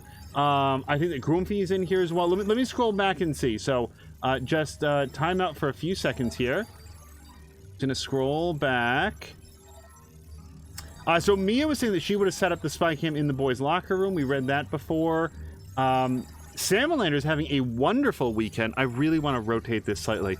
A wonderful weekend. He laughed and laughed and laughed not long ago, and that is doubtlessly in reference to the Battletech pen and paper role-playing game that he plays with his friends, including some other streamers like Jägermeister, and that is played here live on Twitch, and it's broadcast by several of them. And yeah, we were tuned into that earlier before we started streaming, and apparently it was a lot of fun. As Sam Lander says, so much fun. I have the best players. Sam Lander says, pointed out finally, OMG. Oh, the pants. The lack of pants. Yeah, Miura had like one line about like, shouldn't you be wearing some pants? And then it just got dropped. Sam Lander saying Minami must like the lack of pants. Grumpy, hello to Grumpy, says someone should explain why she's going around in a volleyball outfit. That is apparently the school track outfit, and she's so busy. You see, she's just so darn busy that it just never occurs to her to get changed. She's always in such a hurry because of how busy she is. Sam Leonard says that's pretty much the standard Japanese high school sport uniform for all sports, not just volleyball. Mia was saying that she should E-slap Samalander. And then we got some death pluses for me just walking straight up to the guy that was trying to catch me. Samalander says there's vinegar and salty water everywhere. What? I miss what that would be a reference to. Then we're having a big conversation as Moo says cavity search. Samalander says so much fail. Moo is asking, when did Angel start playing prawn games? Well, this is a Vanillaware game, and Vanillaware games have a certain style to them. Let me put it this way. This game, for no matter what you guys think of this game, in its art style or scenes like the one that we just saw, it is nothing compared to their game. Well, Samalander, what's the name of that game, the Vanillaware game that was originally on the Vita and then it's on the PlayStation 4? It's like called like, it's not Dragon's Dogma and it's not Dragon's Lair. It's Dragon's something, and I should probably just alt-tab out and look for it. But that is a side-scrolling beat-em-up in the style of a game like Double Dragon or something like that, except the character models, like, let me just put it this way. The sorceress does not even look like she should be able to move. It doesn't even look like she should be able to stand up. It's ridiculous. It looks awful.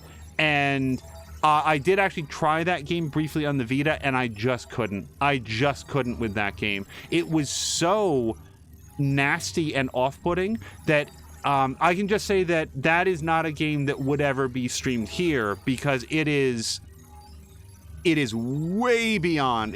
It's let me put it this way. It's one of those games where, regardless of the game mechanics, to play it and to have other people see you playing it would just reflect badly on everyone involved. So that's a totally different Vanillaware game, and I guess this game is getting a lighter touch on that because I find the story and the combat genuinely engaging, and every once in a while, if it does something that feels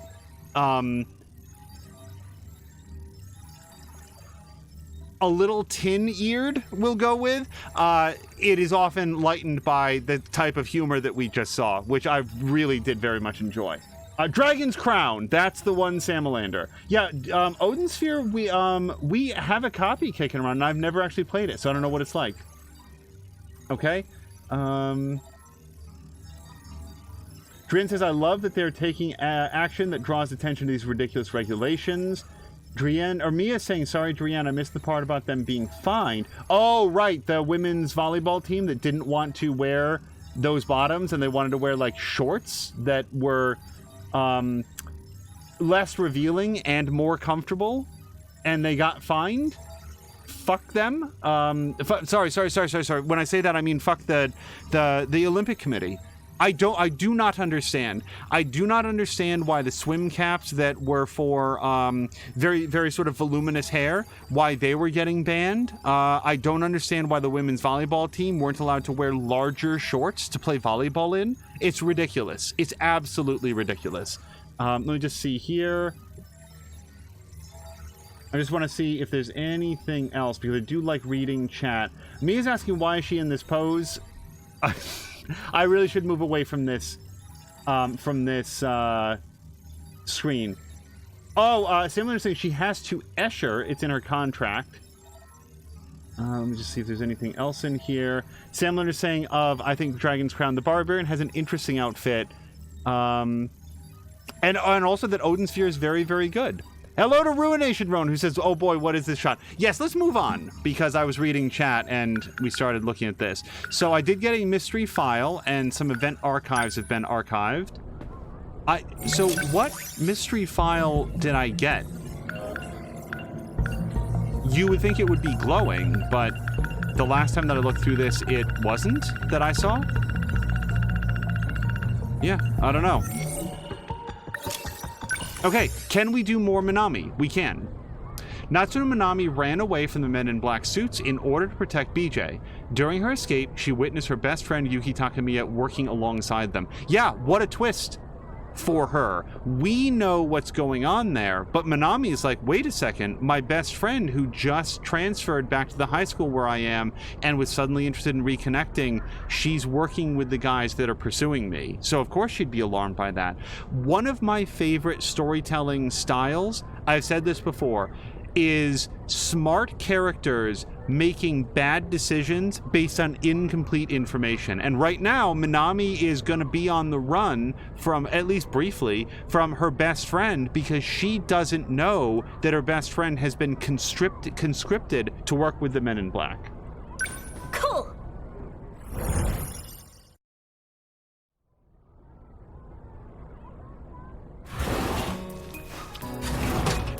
Seriously? Again? Wait, did Lady B take off? Because I don't see that in chat. Groovy saying Bobo is hungry, he's dying, he'd like you to know. Well, if Lady B is stepping out, I hope that she continues to have a great birthday. Natsuno. I'm sorry I have to lock you up, BJ. But those men in black are still wandering around. Let's go to the gate. Okay. We need to get out of here before someone sees us. I can't believe my one and only Yuki-chan. She's working with the men in black. That means she can't know. She can't know about BJ. I've searched for quite a while, but I couldn't find Miura. Okay, we heard that one. Sentinel number 17. Created to fight against the tripods. It's also the robot that BJ used to pilot. It's even capable of time travel. His name is BJ. Okay, we've heard that. Secret agents rumored to deal in the extraordinary and silencing those who witness UFOs. They call them Men in Black. No one really knows much else. So, oh, I need my PE bag. That's it. Yep, let's close the locker. My notebook's not in here. My research notebook on aliens. Where did I put it again? I was writing in it during class today. Oh yeah! I took it to the audio-visual room. Crap. I totally left it there, didn't I? Wait. What? Because we know that Yuki has the research notebook. That's what I thought this was leading up to. But if she was... Okay, I just have so many questions. It has all sorts of records on alien BJ, too. It'd be a disaster if someone saw it. I guess we're gonna go to the AV room and get my... Unless it's not there. Unless she's just wrong about where it is.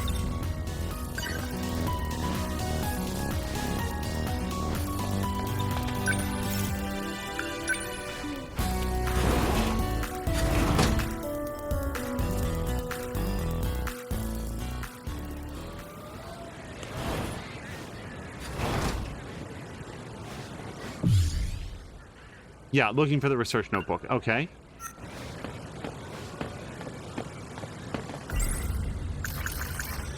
If BJ is about to be... Okay, yep.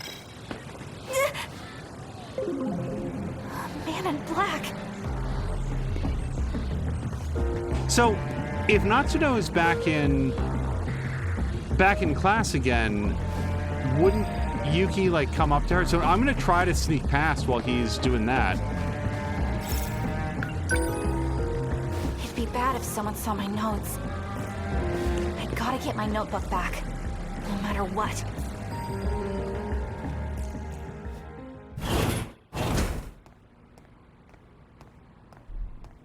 Aw, yeah, got it. All right, Minami, listen up. All top-secret documents need to be kept extra secure from now on. We can't afford leaks. Put them somewhere safe and keep a sharp eye on them. Right. You got it, boss. Natsuno, we have to keep moving. I know. To the gate, right? No. I've detected an unfamiliar signal. It's coming this way. What is it? Unable to identify. Estimated threat level is extremely high. Leave this area, now. Oh. Oh, it's fake her. Wait. So we do have one detail about, there's two Kisaragis, and we did see one of them. They've got like a bandaged leg. So this one who has the bandaged leg, and I think there's some other detail about her. Pardon me. This is like the fake one that is somehow responsible for the mess in the school. And as Fluffy Magic Cat says, she's adorkable. Yeah, I was gonna say at some point, Minami is like, she's such a dork. And I really do, I enjoy, the more that we get to know the personalities of these characters, the more that they're given opportunities to stand apart from one another. I do think that that is a very fun aspect of getting to know them. So yeah, the fact that she's the Ali Sheedy of the group, I like. Usami? No. Whoa, what the heck? Run! You almost hit me! Run!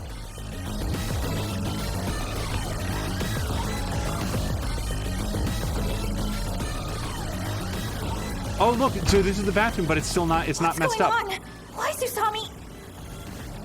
That is not Tomi Kisaragi. What? So she's an imposter?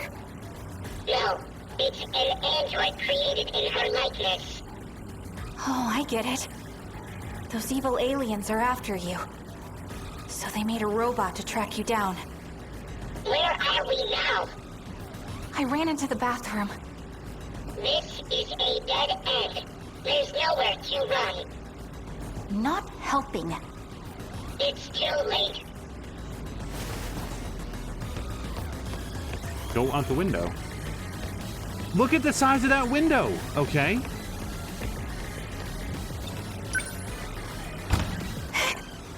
She's right there. What do we do? Okay, bathroom stall. I've got to hide. Stand on the seat.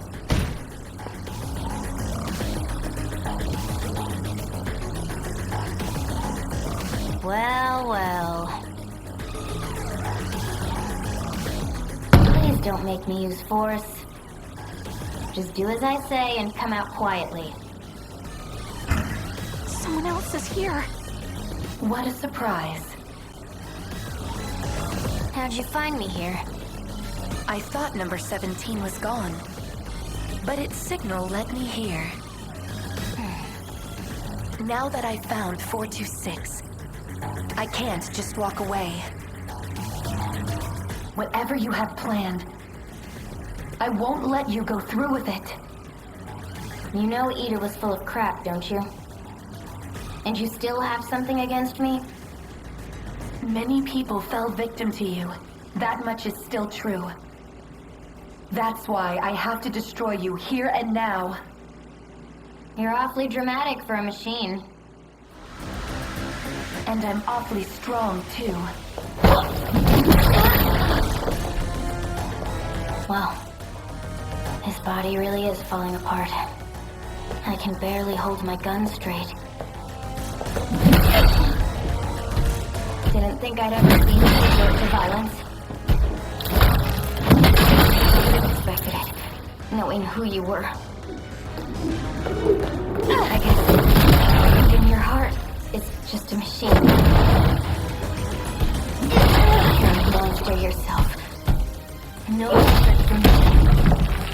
Whatever. Makes it all easier.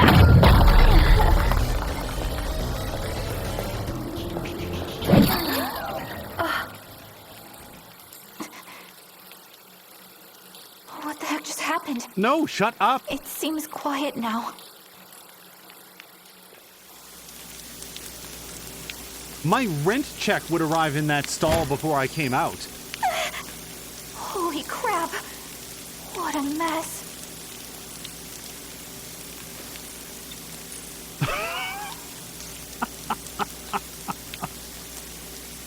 I'm so disappointed that we don't get to see the action sequences. I would have loved to see this team animate that fight. Hey.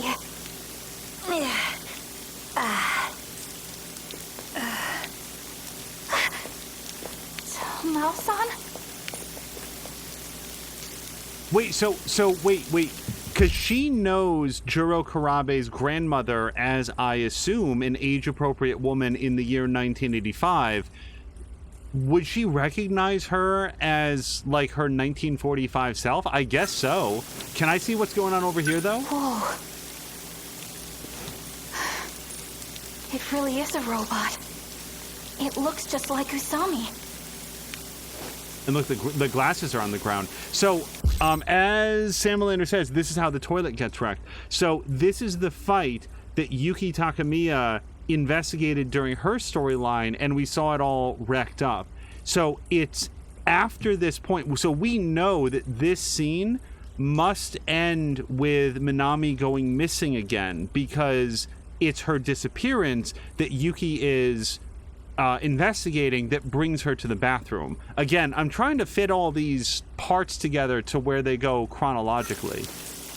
What are you doing here, Tamao-san? And this. Then why do you look young? Did you do all this? Natsuno, stay back. Hey, don't jump out like that. She's also an android. Created in Tamao Karabe's image.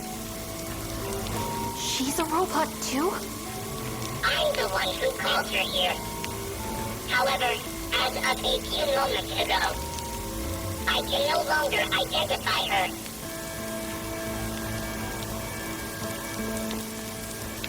Stay back, Natsuno. I didn't expect you to be here too, Miura-kun. I see. You switched bodies. Natsuno! BJ!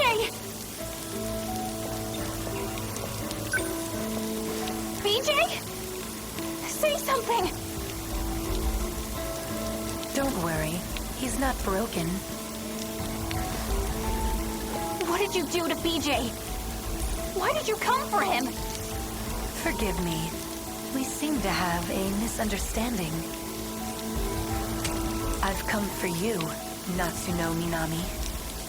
What? Those monsters, the ones that destroyed the city, they have a new commander. And it's you.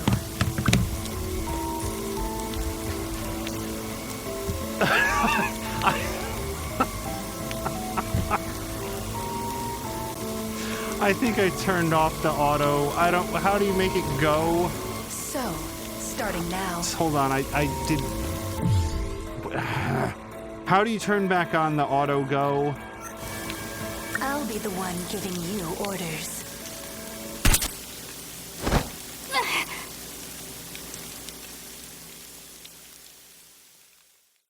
Natsuno.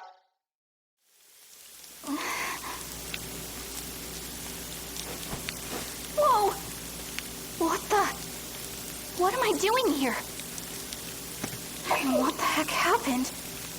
I'm not sure. That's right. I came to get this. And then... I feel like I saw who saw me.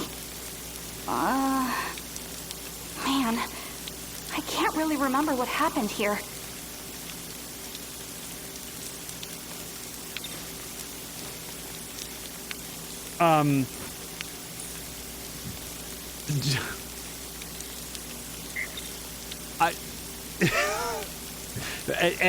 Thank you to Fluffy Magic Cat who said that it's R2 to turn on the auto advance on the text. I didn't even know it was possible to turn it off, so thank you very much. I found it a heartbeat before you said it, but thank you.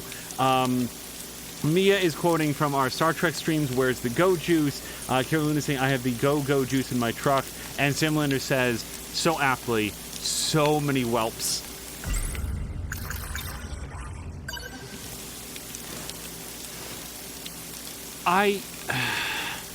It's like every time you start to get... Oh, I should not stand there. Just gonna get my legs wet. Every time I feel like I start to get a handle on what's happening and what the character motivations are, it's just...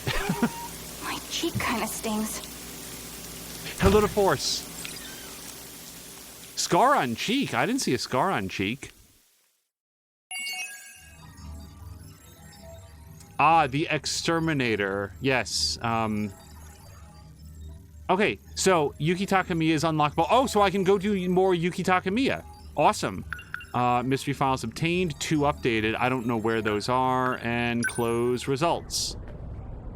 So, we might as well try to do these stories semi-concurrently. I'm going to go unlock her so I don't make the same mistake that I made last time. So if Minami's at 50% and... Cool. Yep, and she's at how much? I got it. 57%. All right, then we're going to go do more Minami. Right.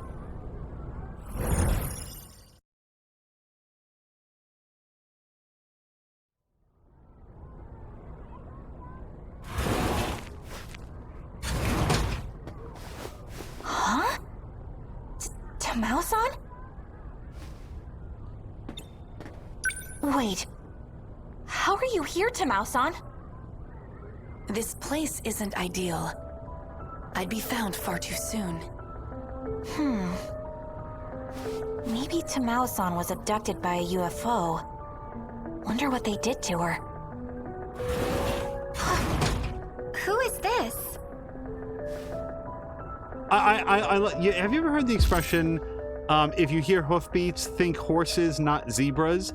I like that Minami doesn't think zebras. She thinks like alien cattle. Like she's so far off the mark all of the time, and yet somehow not, because this is a world where UFOs and, if not aliens, then sort of like there's so many science fiction things happening around her. She's just always wrong about which ones they are. Does she want to join the team? Oh, well... Wait, don't tell me. You turned in your sign-up form but never came, huh? It's Aiba-san, right? Erika Aiba?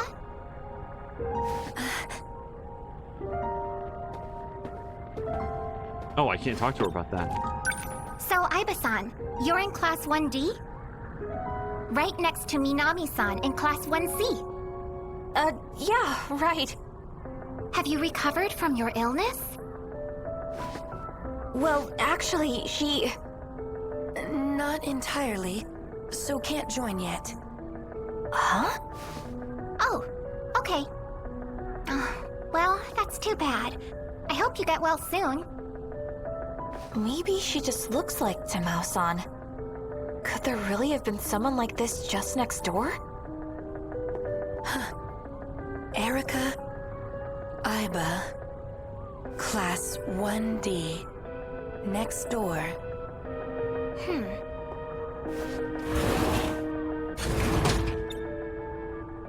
She's pretty weird. Yeah. Right. I should go tell the coach.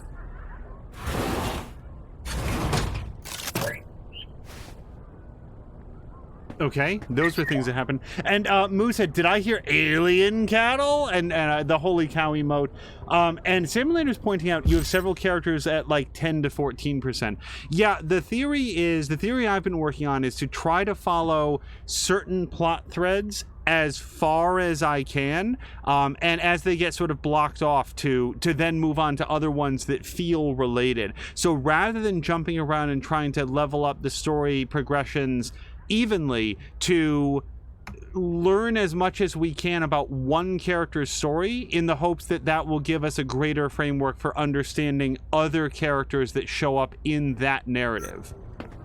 BJ, did she find you? And at the moment, Natsuno and the girl that was just here, Yuki, Aiba-san, are very closely related. Nobody was here. Let's go to the gate. I'm almost done with practice. We'll go there after. Sound good? Natsuno, the gate. Natsuno, let's go. Pushy little guy. I didn't see any men in black outside. Maybe we can sneak out. Oh, and so, okay, so I was wrong about that scene ending with her being missing, unless she's been missing for multiple days and just no one has mentioned it to her, which could certainly happen in this game. But now that the bathroom is wrecked, I am still expecting that at some point she's going to go away, and that she's going to leave her research notebook in the locker, which is where Yuki will find it during her story. Now that we got it out of the AV room. Okay, so before I go... I can't believe my one and only Yuki-chan. She's working with the men in black. Is this the exact same thing that we just saw?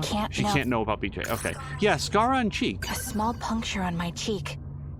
Looks like I got stabbed by a needle.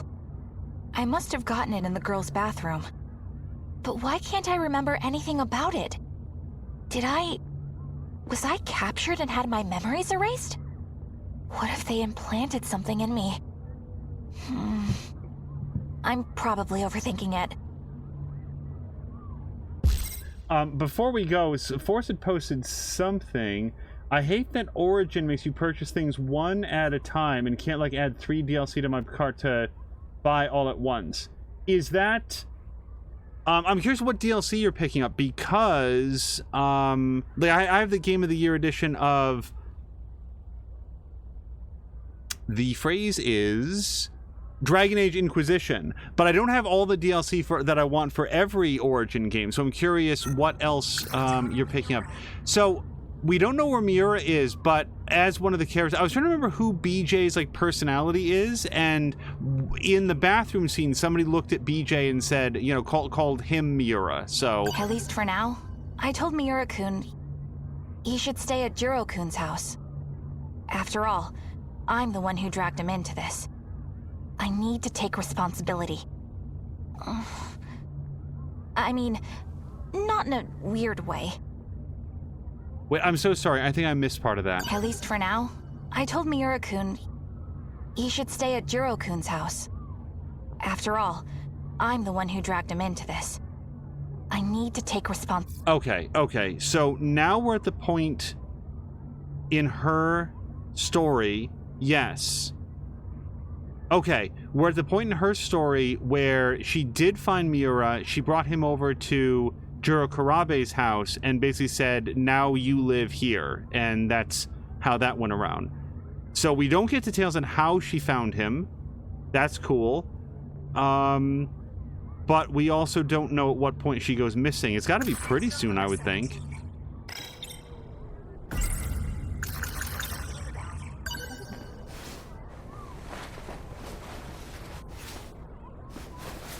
You gotta stay in there. Now, Samuel is saying, how is she right? How does she not believe herself when she's right? Which, because there's so much going on now, which thing is she right about? That's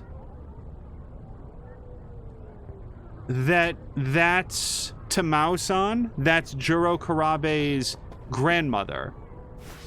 Because she is right about that. It's just that I would think that she would know that person as someone in her late 60s, mid 70s. Like, we don't know how old she is in 1945, but a grandmother. So it's interesting to me that she would recognize... Oh, wait. Before we go... So I'm trying to get here now, and we don't know how to get here. Also, I like that returning from 1945 is just in its own pocket dimension. It's just a whole other thing. Okay, so yeah, we're trying to get here, and we don't yet know enough about it.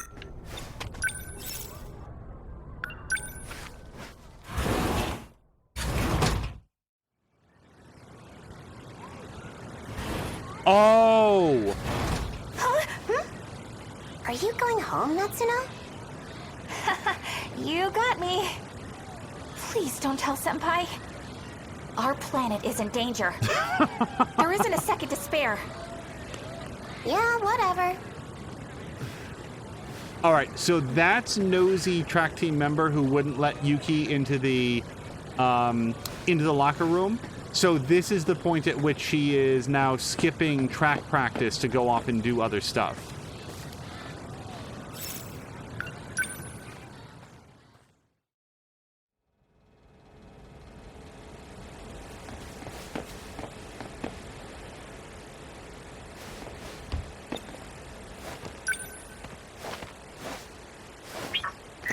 Okay, we're here.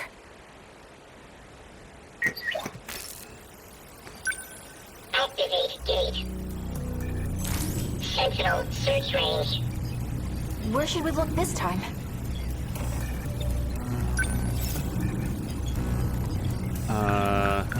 I don't know where I have and have not searched. I know that we did this before, but let's go to Sector 5? 1945. We found a Sentinel there, but not the one we're looking for. Travel to Sector 5 is possible, but there is no signal from Member 17. Okay. Sector 2 looks suspicious. Sector 2 was our first destination. Yeah, but we didn't get to look around much. Uh-oh, Forces made Mia cry. And I think it's the, 2065, which is So, but we haven't been like 2025 at any point. No, we did see it. Yeah, because that's where Kisaragi and one of her friends are from, and I don't remember what. Let's go there again and do a proper search. The other person's name is. Access code approved. Designating sector. No, Force, have you made a decision about the job? Because I have to say, I really think that Grumpy had the right of it in terms of, like, going with the more steady job and not trying to renegotiate the deal.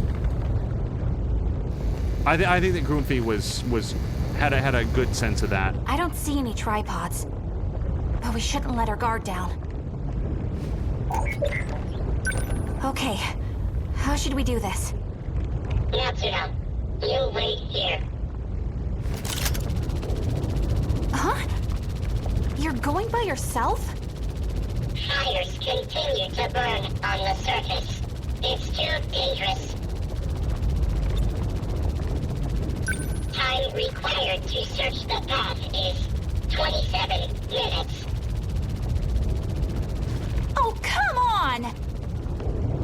We come all the way out here and you just leave me all alone? Yeah, I could have gone to track practice. You could have done this by yourself. It's time travel. I certainly won't waste it waiting. I'll make it quick. Just gonna peek around a bit. The devastated apocalyptic planet that's constantly on fire is not my ideal sort of like tourist exploration destination, but... What do we got here? I saw something light up.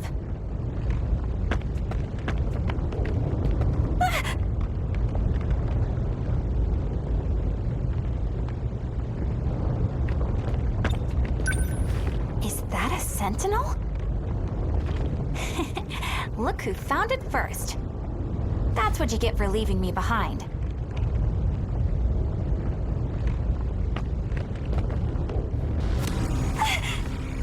PJ! No! What happened to you? PJ! Talk to me!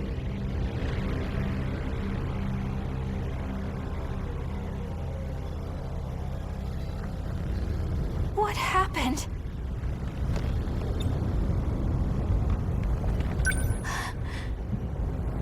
That's right, his brain. As long as his brain's okay, I'm sure I can save him. Oh, where is it? Is this it? This light bulb thing. I think it's this. The thing that's literally a brain inside of a jar. That's what you think it might be? There's some letters on this. Shikishima. Shikishima Robotics? Wait, as in the appliance company? I'm such an idiot. PJ's not an alien. He's a robot made in Japan. PJ's not an alien. He's a robot made in Japan. Okay, I like the fact that we got that now as a thought bubble. It's, again, shades of Ali Sheedy, like looking on the other side of Johnny 5 and finding a United States military, property of plaque there. So I can't run. I'm very contemplative right now. And yes, Force, I am reading chat and all about the sources of conjunctivitis. That sound.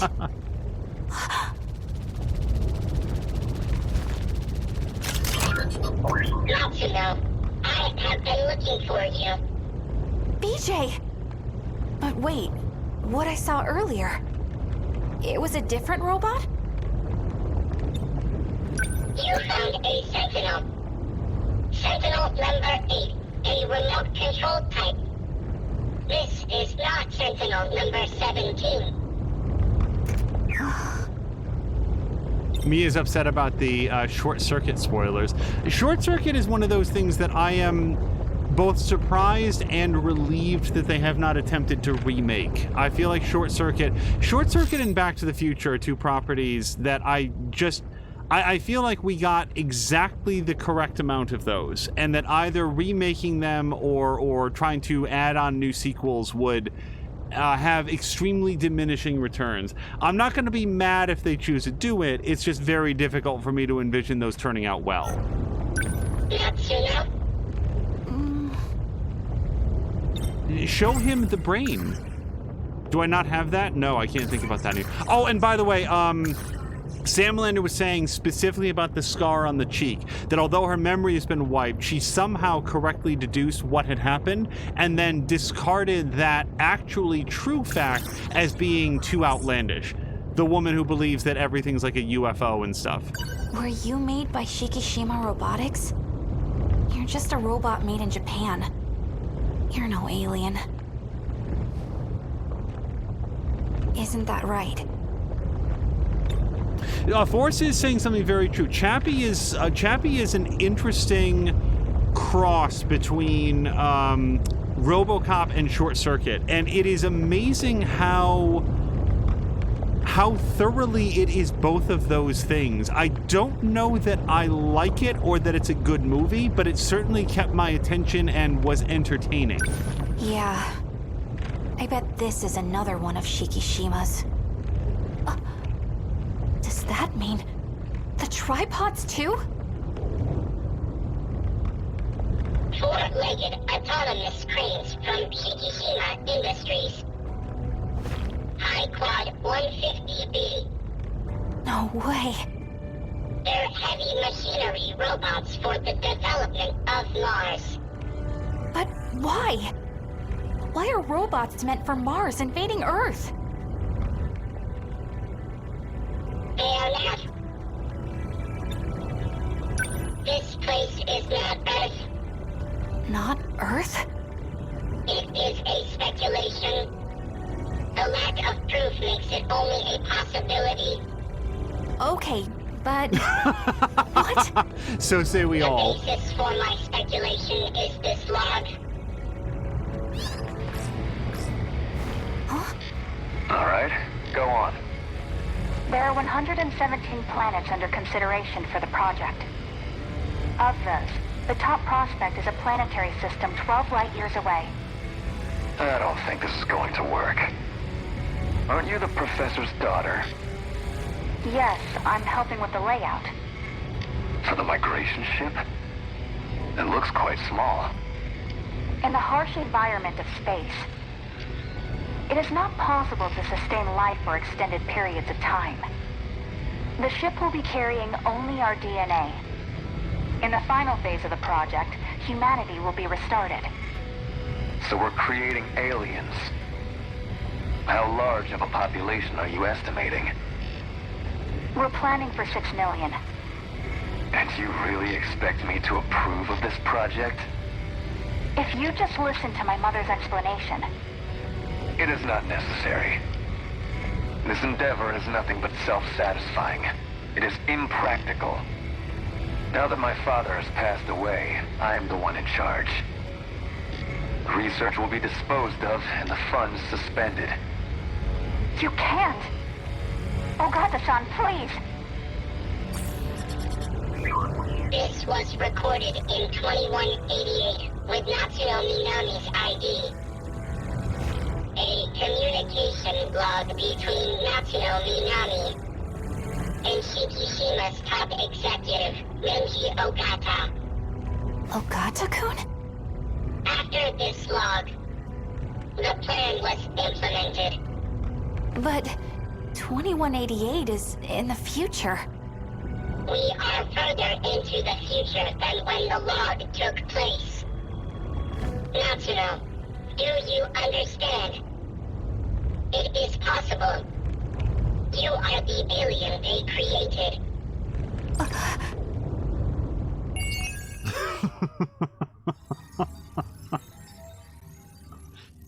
Okay.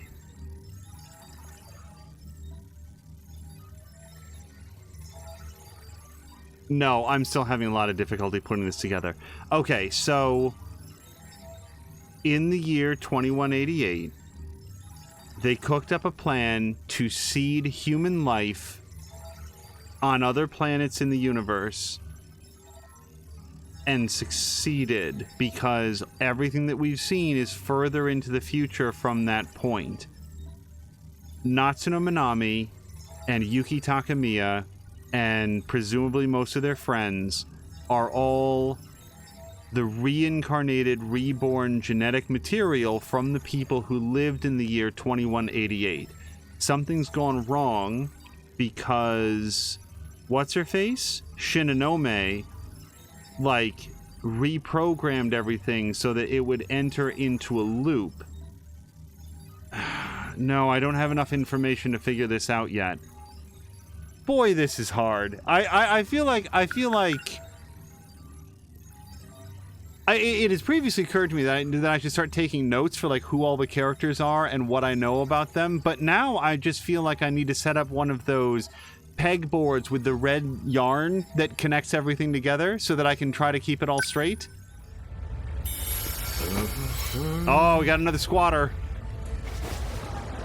All right, so we're going to do at least one more. Similar to, are you just learning about the boobs and butt pose, also known as eschering? Is eschering a real thing? I hadn't heard about that. Mia hates the pose so much. Carolina saying, so what, I'm an alien? I already see the anime in my head. And hello to Brian. Brian, I hope that the car... Brian, did you have any opportunity to connect with your friend, the one that lives a long ways away, and you were hoping that you were going to be able to interact with her and show her your car, but then you were going to have to work? How did that work out? Hold on, let me just scroll back slightly.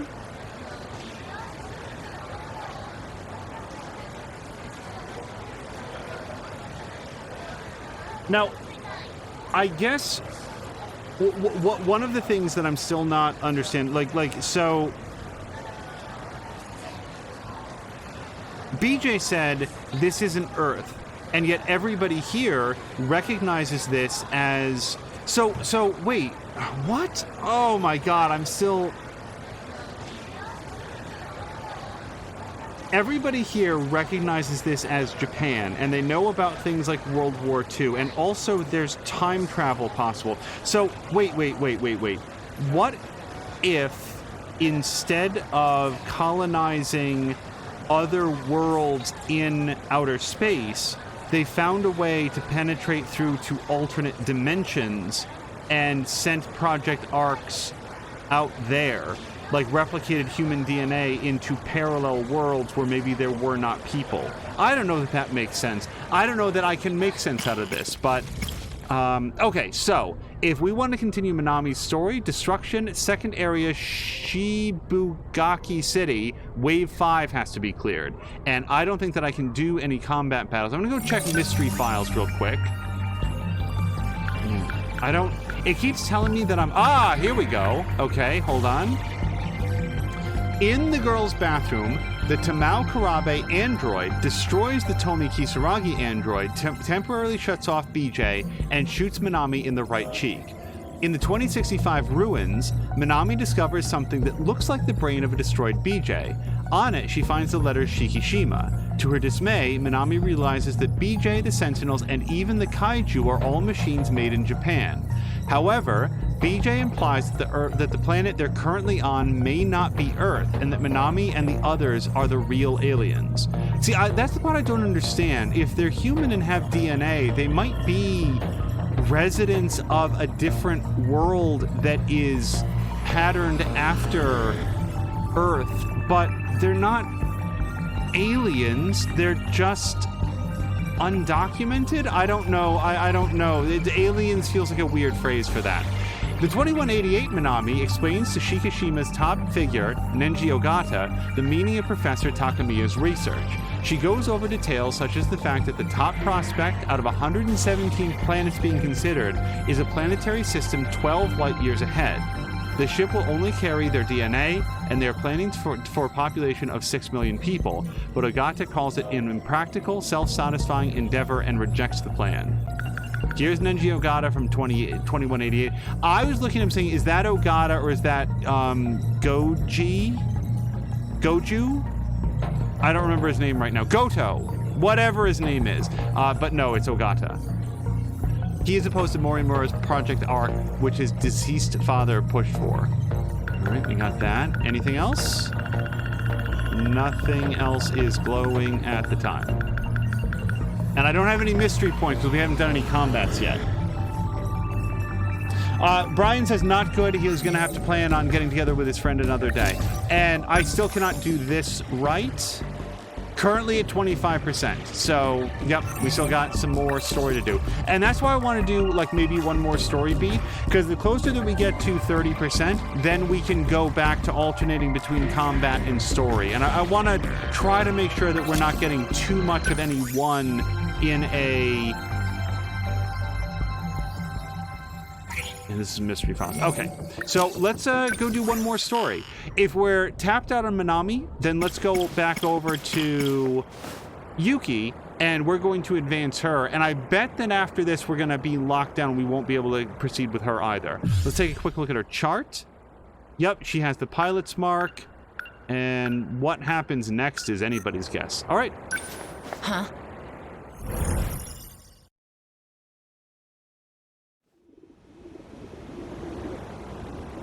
And Simulators bought this game, which is awesome. That's very neat. Let go? They're probably still watching me, just waiting to use me. Whatever Goto and them are trying to do, it's beyond me. Okay, no, wait, because in just a few seconds, Erika Aiba is going to come up, and as far as oh, no. She does know something's up because in the subway, she was talking to Ogata who said, wait, Aiba, that's not her. So, pardon me. Yeah, Aiba's out sick. So she does know that something's wrong there. Ryoko Shinonome. Seems like she's completely forgotten. But she's the one who told me to hide that box in the first place. Zemlin is also saying that he bought it because partially what the fuck and partially because I feel like if I play it through after watching, I may understand more. Ninji Ogata, Class 1D, has made the claim here we go. that Erika Aiba is not who she says she is. If that's true, then who's the person that's been following me this whole time? And what does she want with me? That is the question of the hour. Right before the incident in the girls' bathroom, there was another Kisaragi chasing after Nachan. Kisaragi is also one of the names on that list. So that means Four Eyes wants me to watch her. Simlander, for what it's worth, the combat sections have like adjustable difficulty, and you can change the difficulty at any time. I have been playing it on normal difficulty, so and I haven't been having, you know, I've gotten S ranks all the way through. However, if you wanted to focus on the story, there is an easier difficulty level, so you could probably just blow through it. I recommend normal. I've enjoyed getting to engage with the combat in this. Some flirty rich kid who won't stop. Okay, we heard that. I saw something that looked like a weapon in the Shikishima facility. But what Goto and Shinonome said doesn't make sense. Maybe they let me go so they could track me. To get to the organization behind the scenes. Nachan, my childhood friend. We've heard that. Nachan was hiding a box in the locker room. Come to think of it, that projector I hid looks a lot like a box too. Could it be the same one? There you are. I've been looking for you.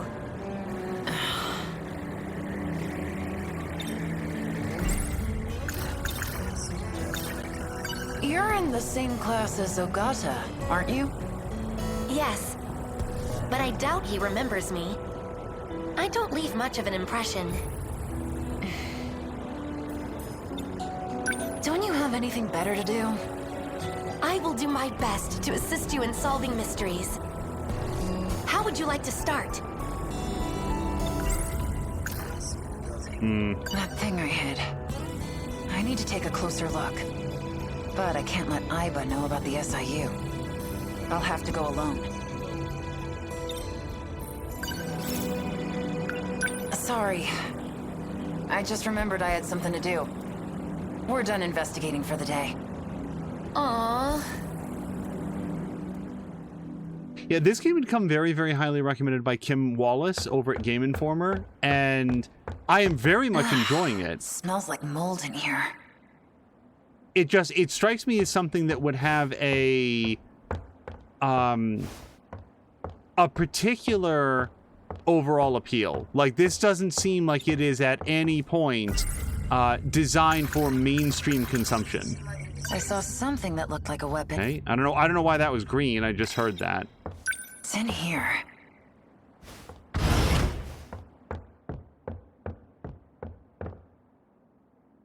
So far, it seems like I was super There it wrong is. about her hiding the box in the girls' locker room where Natsuno found it. It's somehow able to project things. How did Ryoko Shinonome make this thing work? Oops. Maybe there's a power switch somewhere. Nope. Can't find one. Wait. I guess you could call this a box. So, this is what Natchan was hiding? If only I could show this to that track girl. Yuki Takamiya. Aha! Good work, Takamiya. You managed to recover it from him. There's valuable confidential information in there. Who's him in that sentence? Confidential? Yes, in that data unit. You had orders to look for it too? Actually... Anyway, good job. What guy were you talking about? You haven't heard? I came in here because I thought I saw him. Eiseki Gahara. He's a vicious criminal that will stop at nothing to get his hands on this information. I don't think I'm that bad.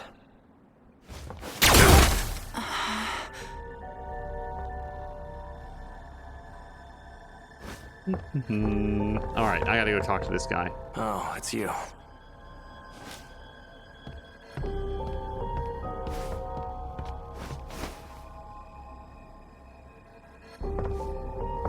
I'm sorry. Like, I know who he is, kind of. I don't know that she knows who he is, and she's really taking this in stride right now. Hey, old guy. I didn't kill him. He's just unconscious. Also, I'm choosing not to take it personally that, according to Yuki, anyone who's over the age of 21 is old guy. Hey, hands off! Get away from my box! Right. Do you even know what this is? This guy was saying it's confidential, so... Activate AI. Miura. Do you know who I am? Sekigahara. You got your memory back. Where am I? Sector 4. The old building at Sakura High School. Then we have a problem. Natsuno got left behind. Did you say Natsuno?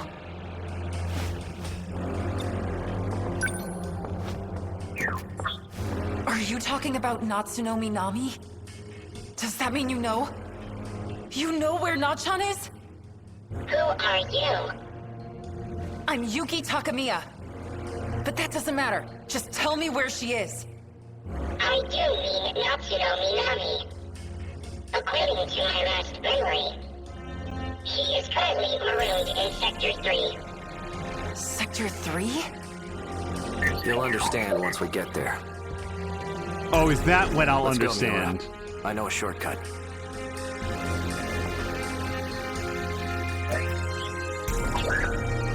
So, well, I understand that the different sectors are different time periods, or as I understand them to be different alternate dimensions that are taking place at different years in human history, but I do not know which one of them Sector 3 is.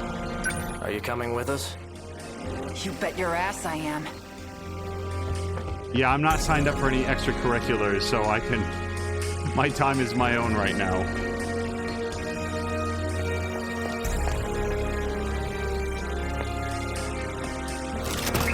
Tokisaka Shrine. I knew this place was important. Natchan came here too. You don't mean... Are you saying this is Sector 3? What's it doing? Activate gate. The hell? Don't move. Executing shift. Yeah, you don't want to be partially in there. It might not go well for you.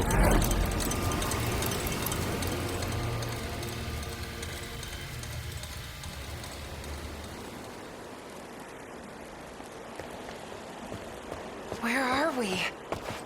Where's Natsuno? Okay. Sector 1 is 1945, Sector 2 is 85, Sector 3 is 2025, Sector 4 is... so it's the 40 years, like, jumps, starting with Sector 1 in 1945. All right, I'm on board. I get it. Where else could she have gone? I can't believe the stuff about time travel was real, too.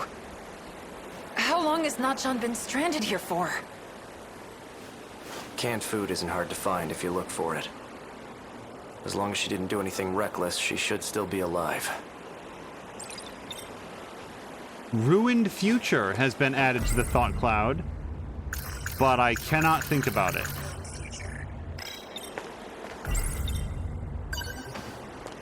So, what happened to this place? It was attacked by the Deimos. The Deimos? The swarm of machines that look like monsters. No one is left in the wake of their attacks. And their next target is your town. What? The only chance we have of surviving is to fight back with the Sentinels. Sentinels? We need you for this too, Takamiya. You're saying I have to get in one of those things? So you've seen one? In Shikishima's facility. They were calling it number 14. That's Ryoko-san's Sentinel. He's back.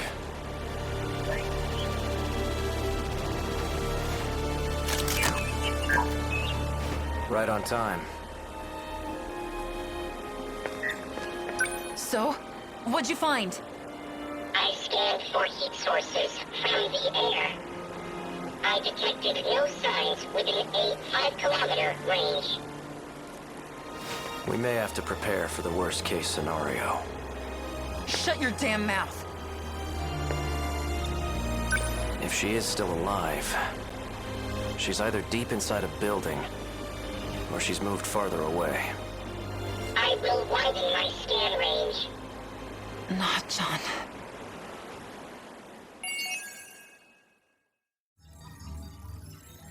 Oh, wait, hold on.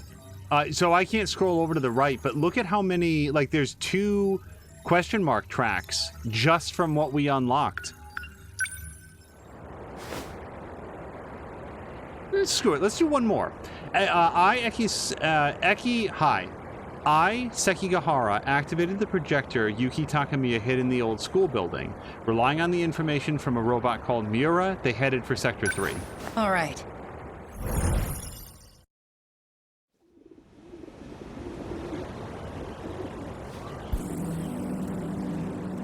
We couldn't find Natsuno. What if she's alone? Shivering, scared in that ruined city? I won't give up on her. Runation Ronin, it looks like you were too late to save this time. Yeah, so one of the ways that we know that we're dealing with alternate dimensions is that, like, from what we've seen, 2065 is destroyed, 2025 is destroyed, and 1945 is rapidly being destroyed. We've done a series of combat scenarios that, as far as I can tell, based on, like, the way that everybody's talking, actually take place after most or all of these story beats. So those that combat all appears to be taking place in 1985. In other words, I feel like what the story's doing is setting up for the idea that 1985, in addition to being the launching point of the Back to the Future franchise, is also the point in time, like, while all that was happening in Hill Valley, rather, was it, what the hell was it called? What was the name of the city there? Whatever it is. Over in Japan, they were having a giant robot fight. It was the last hurrah for humanity. And actually, what we're learning of as of this episode is that this may be an alternate dimension or alien planet where everybody simply thinks they're in Japan and they just haven't, like, I don't know, flown over to Asia and realized that it's crawling with xenofungus and, like, all the people from Sid Meier's Alpha Centauri are hanging out over there. Who knows? Was it Hill Valley? That sounds very familiar, Ronan. All right, what do I got here? A city in ruins. And this one's next. Is that what this place is gonna look like? I can't even imagine. That guy I met inside the old school building. He's on the run from those black suits, named Sekigahara. He'll be hiding out in one of the old classrooms for a while. Him and Miura. If I want to rescue Nachan, I'm gonna need their help. It didn't occur to me previously that Hill Valley is basically the flat point high. Like it's a built-in, oh, what do you call it? Like jumbo shrimp, one of those, Hill Valley. I don't know, Hill Valley sounds correct, Ruination Ronin. So the box I thought was a projector was actually a talking machine named Miura. And the stuff Nachan wrote in her notebook, she must have been talking about that.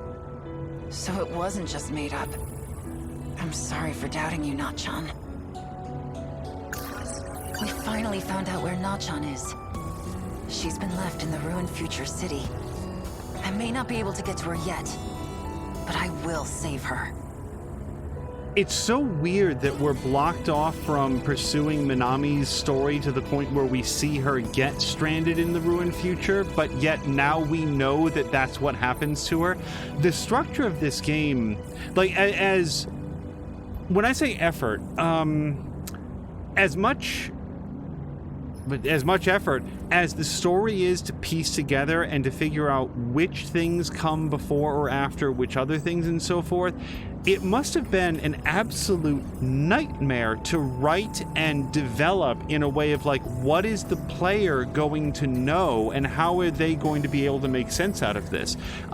It's a very, very ambitious story. There you are. I've been looking for you. Uh-huh.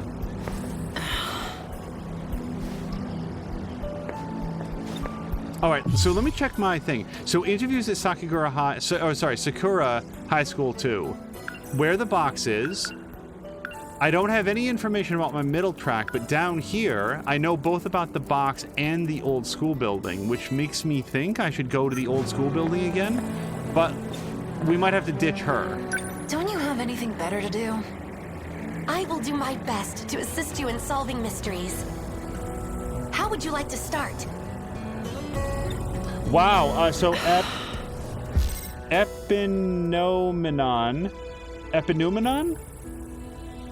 We might go with Epin just for short. It says they began writing this in 2012 and released it in 2019 in Japan. Well, I'm very glad that they took the time to localize it. Are you upset with me? Just been antsy without my cigarettes. Because I really like the voice acting in it. All right, so let's... So, what should we do? Conduct interviews? Probably.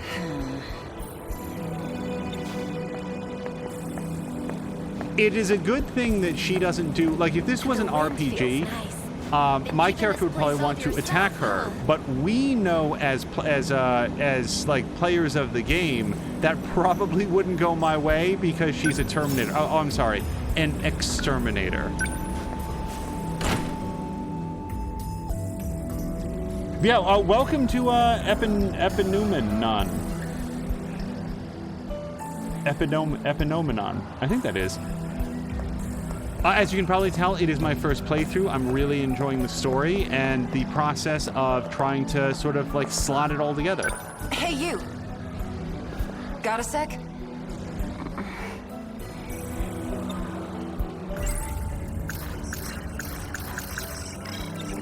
You have more questions? I already told you everything I know.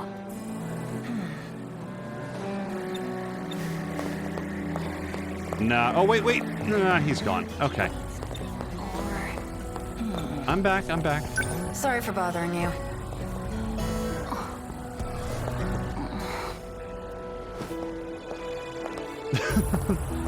I like this sort of like self-satisfied smile that Yuki was giving to Erica there, while it was so plain that she had been waiting for Juro Karabe to come out. Sure, let's go to the cafeteria. Ronan is saying, is this one of those time travel stories where the future is set in stone, or can we actually create an alternate future?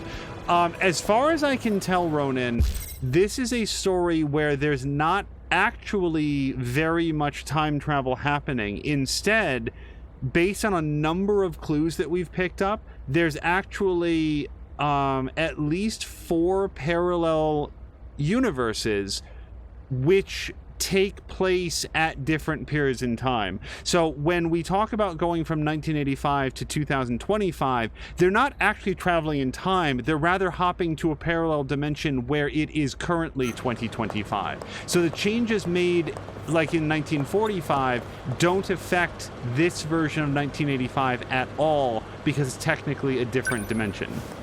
You want something? Nothing for me, thank you. Oh, well, I very much like Hey C.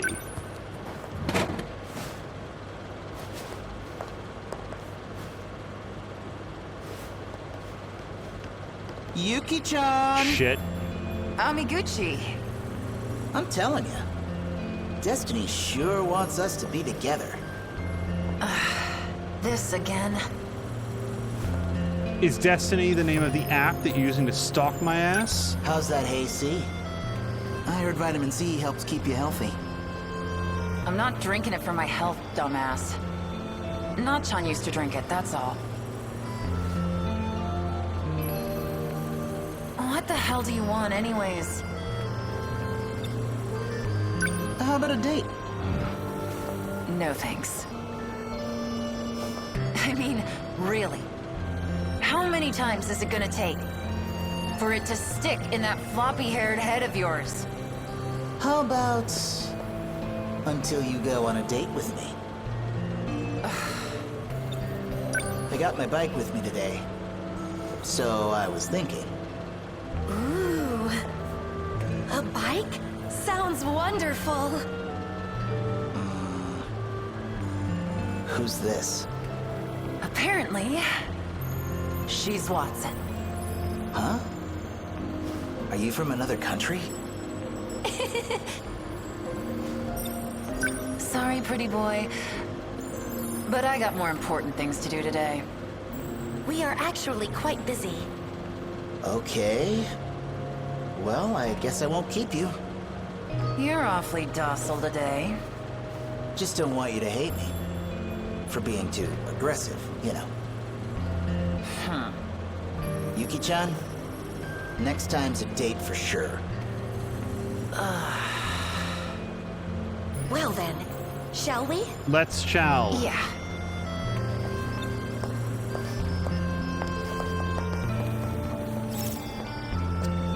Well, hold on. I don't know where I'm trying to go yet. I mean, away, obviously.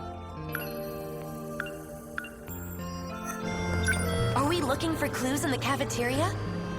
Nah. Mia's saying, can I hate him for being too aggressive? Let me be clear. If he, if he wants to, like, say, hey, Yuki-chan, let's go on a date, and she's like, no, that's fine.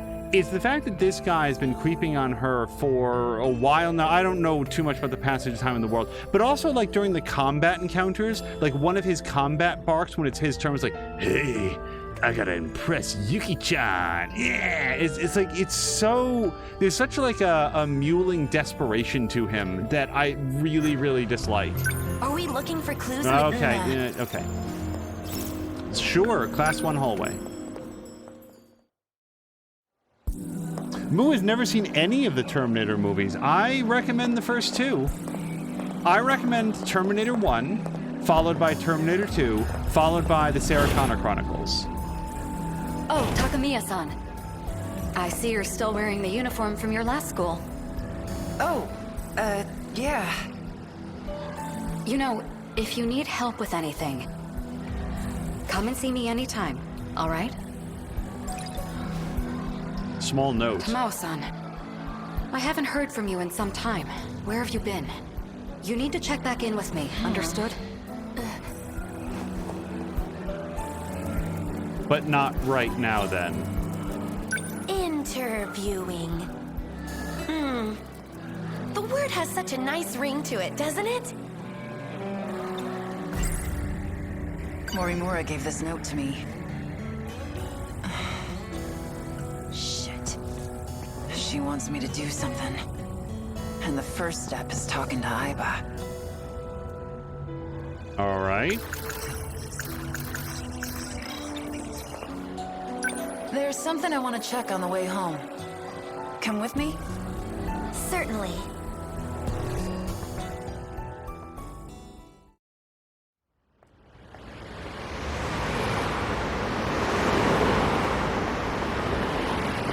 Where are we going?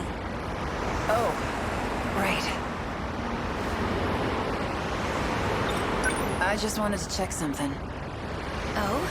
What is it? Are we gonna kick her robot ass over the side here? So, I ditched class this morning. Went to pay someone a visit. Who? Erika Aiba. In the hospital.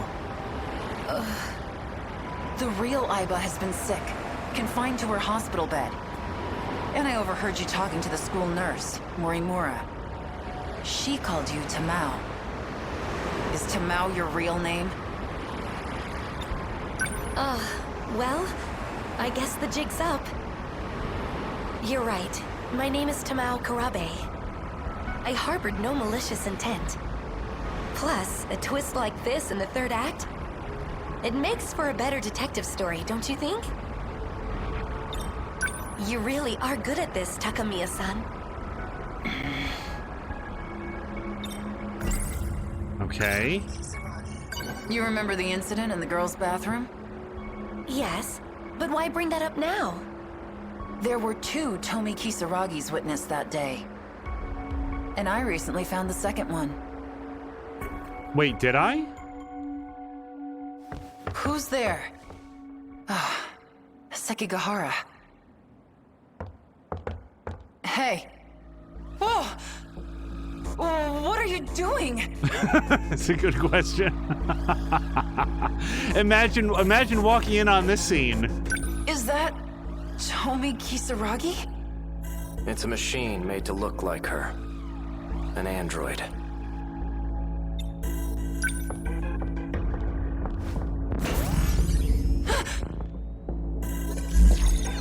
Can't get it to work anymore. Data's been corrupted too. But before it was destroyed, the inside seems to have been replaced. Meaning he got away looking like someone else. Do we think that this is an Okino thing? Because remember, there's a character who is probably important in other storylines that we haven't gotten to, named Okino, who is some sort of like a weapons expert or something, and we know that Okino at some other point starts the story as male, but then is then later presented in a different form. Now I'm trying to remember if it's Kisaragi.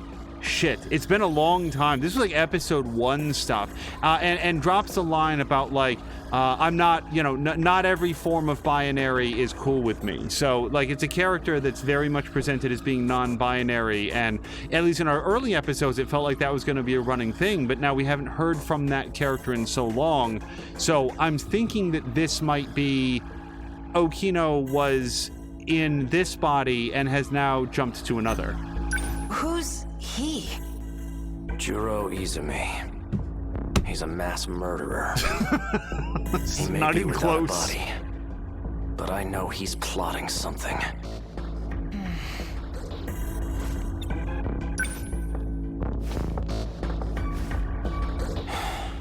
I found this shoved into a broom cupboard. He must have hidden it himself. This place is behind the North School building. The girls' bathroom. The other Tomi Kisaragi. This is the culprit. A robot? Weird, right? And it's been bugging me all this time. Who this guy could have jumped into next? Know what I mean? Okay, and this would be why... Oh, in the fight. Okay. Here's what happened, and here's what we're about to find out. When Minami was hiding in the bathroom stall and couldn't see what happened and the fight was going on, when she came out, BJ said, I'm the one that called Erika Iba here, also known as Tamao here, but now I don't recognize her. I guess what we're learning is that Juro Izumi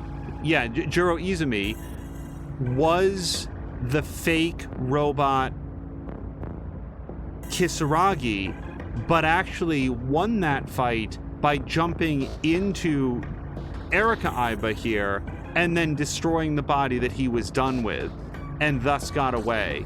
Okay, that makes sense in the way that this game ever makes sense. I saw something that looked like Okay, we heard maybe that. they let some flirty rich. Okay. You heard about these nanomachines? I just learned about them myself, actually. Had to sneak into the Shikishima facility to do it, but they said someone close to me altered me somehow. Several times, in fact. What's the matter? Cat got your tongue? Because the only person who always seems to be around me is you. Oh, Takamiya-san, don't get so worked up. I have no idea what you're talking about. Somebody make a note. We need to do a me accents or a me acting for Mia playing any character in this game. I want 2 to 3 minutes of Mia going like, oh my goodness, Bendy in the ink machine. What a difficult game. I really, really dislike this stupid boss fight where the floor is constantly catching at my heels and I just can't move at all. You're not Erika Iba. What? You're not even Tamao Kurabe. You are a fugitive. One that used a robot who looked like Kisaragi to escape. You are housing the consciousness of a mass murderer. A man by the name of Juro Izumi.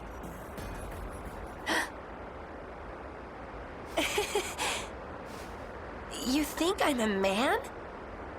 Are you okay? Well, this is annoying. I could swear I made sure to erase your memories. Finally dropping the act, huh? I suppose this time, I'll have to erase quite a bit more. Like hell you will. Look behind you.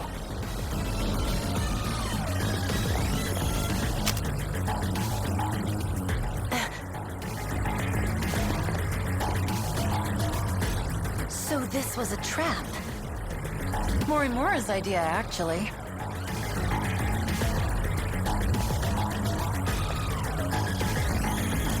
Oh, okay. It's been a while, hasn't it? I never thought I'd see you dressing up as a schoolgirl. You're insane, Juro. At least I'm more sane than you. Trying to save your own ass by derailing the Interstellar project. I'm doing this for you and me. We can make it out alive. Not the you as you are now, but the one before you awakened here. For the small sacrifice of 15 other lives. It's not a sacrifice. They'll be able to lead happier lives this way. Even if it means they're denied their future without ever knowing why? I have shot you here on Sumire Bridge once before. I have no hesitation as I do so again.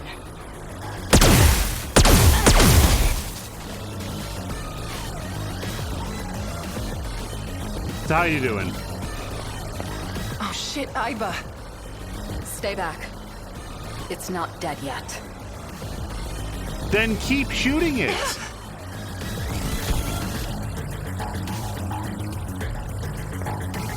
You got more bullets in that? What do I do? You really are a robot. Just what the hell were you doing to me? Getting you ready. Ready for the game that will soon begin. Things are about to get underway. I don't have time to deal with nuisances like you.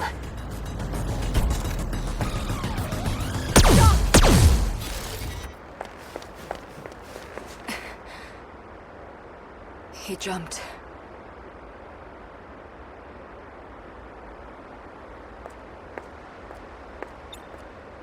Jumping from this height in the state he was in.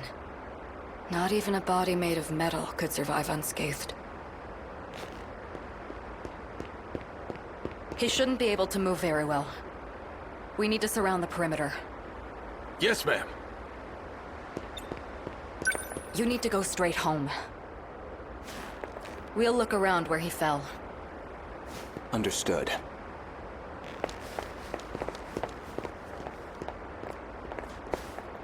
When do you think these kids do any of their schoolwork?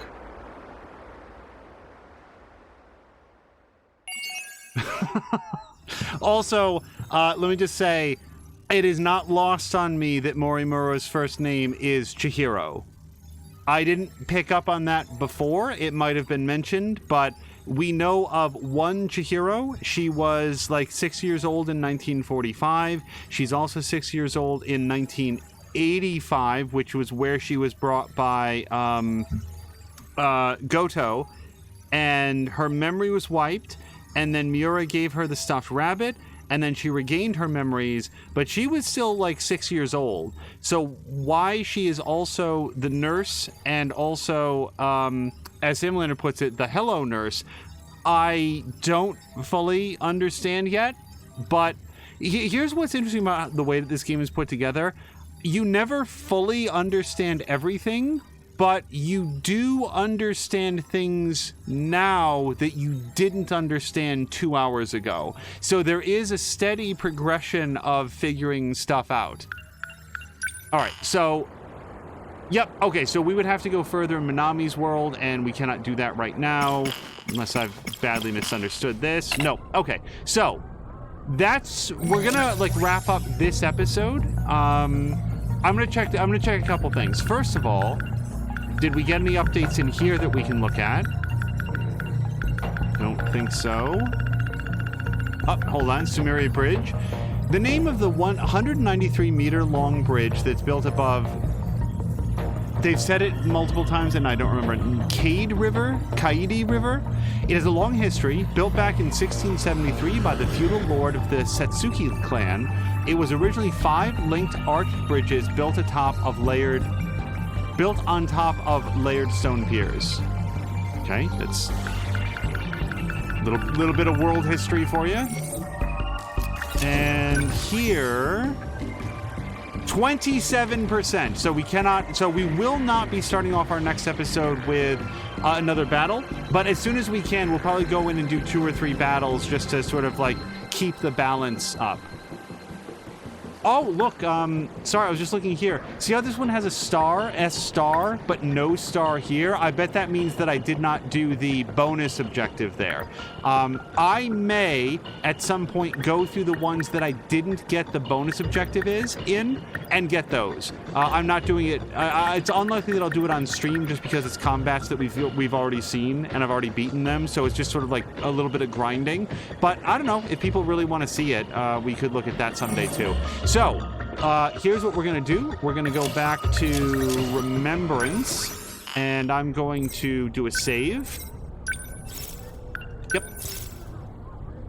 All right, and we are going to go find somebody fun to raid. Now, on the way out, before people jump out, a couple quick things. Number one, if you have not already, I know that she's not here right now. I'm going to read through chat, but if you have not already, please do send out some birthday wishes to Lady B. Today was her birthday. She did not 1 but 2 separate big streaming events. She's a friend of the channel. She and Borlak are awesome and very talented streamers, and they do both individual streams. Borlak is a member of Division Force, where he streams or plays some Division 2 with Tashir, and also I don't know why I'm having so much difficulty getting this train moving down the track. they also play Neverwinter together in co-op streams, and Lady B does art streams. So both great streamers. I hope that you check them out, and if you see them online, make sure that you pass along your birthday wishes. On a related note, I just mentioned Tashir. Tashir is not streaming this weekend. He revealed on Twitter that he is having some pretty significant health problems right now, and I know that he knows that our best wishes are with him, but if you are not yet following Tashir Games on, I think it's Tashir Games on Twitter, I would urge you to do so. Find that thread, which is just from today, and reach out to him. You know, any vote of support that we can give people when they're really feeling down, even if it's just a like on a Twitter post. I know that it feels insufficient, and it is insufficient, but if somebody's really feeling down, if they're really feeling like, if somebody's going through severe health problems, sometimes just knowing that people are thinking about them and missing them and caring about them, it is heartening in a way that is tough to put into words. So I would urge people to connect with him, send him a message, send a reply to the tweet, anything to let him know that we are thinking of him. The symptoms that he described, it sounds like he feels like it's pneumonia. We are currently living through a resurgence of the COVID-19 pandemic. I know that Tashir and his family have been very, very careful, but who knows? So I'm just saying, let's and Mia has put out the Twitter link to his Twitter, what do you say, Twitter feed, I think it is, as well here in the chat. So just some kind thoughts for Tashir, and I saw the tweet today, like earlier today, and I was like, are you supposed to like this? Because I certainly don't like the fact that he's sick, but yeah, it's just, it has very much been on my mind here, and I just want him to know that we're thinking about him. He's a major part of the community, and that's all. I just wanted to call that out.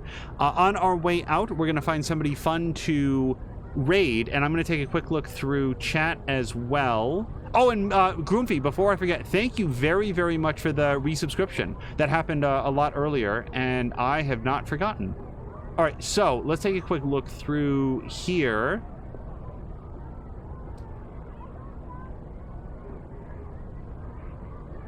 Sorry. I should continue talking. I will... You know what? I would like to toss over to Doc Limitless. He's playing some Fuser. It's not a game that I'm familiar with, but I would love to send you over to him because he's a great streamer. He's very warm. Talks about his experiences as a military veteran fairly frequently in a way that I find very educational, and it's good to get additional perspective. And a while back we did a very fun co-op stream with him, and I love watching him play games and engage with his audience, so I would love to toss over there. Before we initiate the raid, Fluffy Magic Cat is saying thanks for the stream. Fluffy Magic Cat, thank you for pointing out that storyline could be unlocked, because we made a lot more progress in the storylines that we've been trying to focus in on, and I really appreciate it. Let's scroll back through. Chivalry was saying of Kisaragi, the fake... No, sorry, fake... I think it was the fake Kisaragi. Someone wants a living doll. Can we just... It's so gross. It's so gross. Like, one of the more effective horror movies that I've seen, for me personally, was a very well-made movie that I highly recommend. It's called Ex Machina. And it has,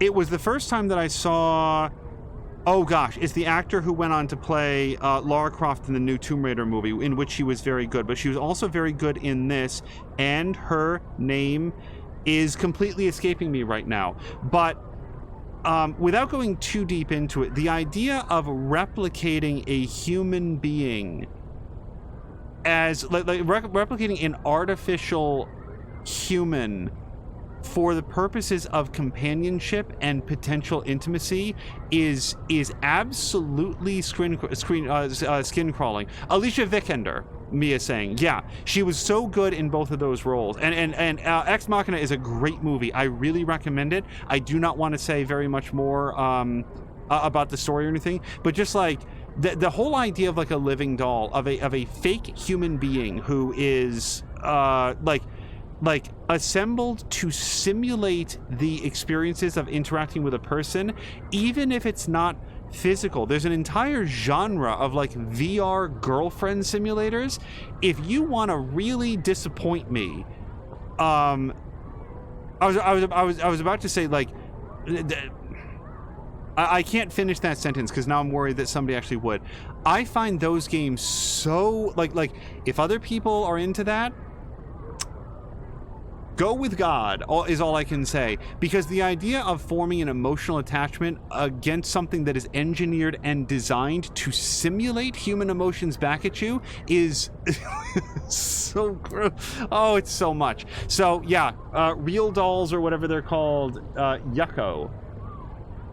Let's focus on forming real human relationships and interactions and attachments with one another, if we could. Also, Jody K was here, and I didn't call it out. Jody K posted some pics of Rocky's new outfit in Mia's Discord. I will definitely go check that out. Jody K had also asked of Moo, because Moo had said she's never seen any of the Terminator movies, and further said, I want to get the list. Any Terminator movies, the second 2 Matrix movies, which you're good. You've consumed the correct amount of Matrix. It's fine. And any of the Back to the Future movies. I honestly have no idea what an adult in the year 2021 would think of Back to the Future if they were to watch them now. I think you might find them quaint.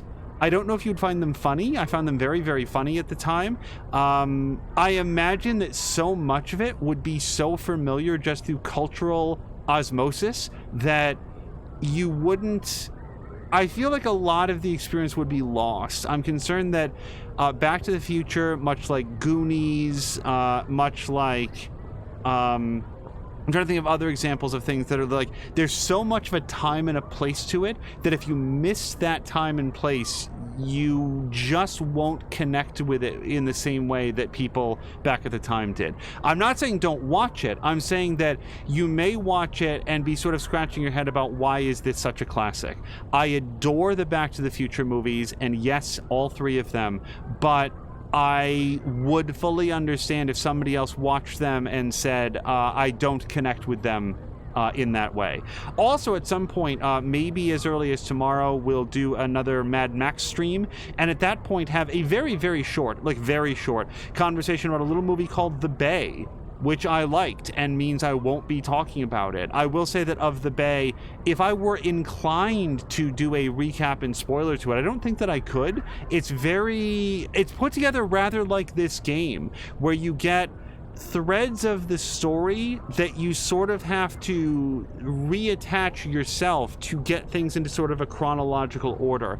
It's not badly done. It's not confusing. It's not obtuse for the purpose of being obtuse. It just tells its story centered around a series of themes that then come along to tell the whole story. So we might talk a little bit about that. Let me just see here. God, they would play Goonies back to back at my school. It must have been my teacher's favorite movie. I saw it roughly 4,500 times. And then Mia said, as an adult, watching the Back to the Future new movies now would be disappointing, speaking from experience, and roughly 1 time. Is that regarding Goonies or Back to the Future? Either way, let's go ahead and bounce out to Doc Limitless. We're going to start this raid off. Doc Limitless. As we talked about, I do not think that Division Force will be on tomorrow, but we do send our heartfelt best wishes to Tashir and his family, mostly Tashir. It really sounds like he's going through some rough stuff right now, so there will not be Division Force. However, I do feel confident that both Samalander will be doing his morning stream of, I suspect it will be Factorio tomorrow, and Mia will be doing her stream at noon of Red Dead Mia. Also, Drienne Levode has been doing some great streams of Grand Theft Auto 5. They recently finished up Oxenfree, and I know that they've been doing Conan Exiles as well. Just 3 games that they've been playing off the top of my head, and I've been trying to lurk in those as often as possible. Really been enjoying the Grand Theft Auto 5 streams that Drienne has been putting up. Also, on our way out, I know that Forrest has been juggling different job offers and stuff. I will just throw out there, I'm not, like, pounding my fist and demanding more Sherlock Holmes, only because I know that there's been real-world stuff that does take precedence. I'm just saying that, like, when time allows, whenever that is, weeks, months, whenever it is, I would love to see some more Sherlock Holmes Crime and Punishment. We're out of time as the raid is kicking off. Until next time, you guys... Oh, and Azric! Check out Azric! Great Ascent stream. Now I'm out of time. Gotta take off. Thank you guys so much, and I hope you have a great night.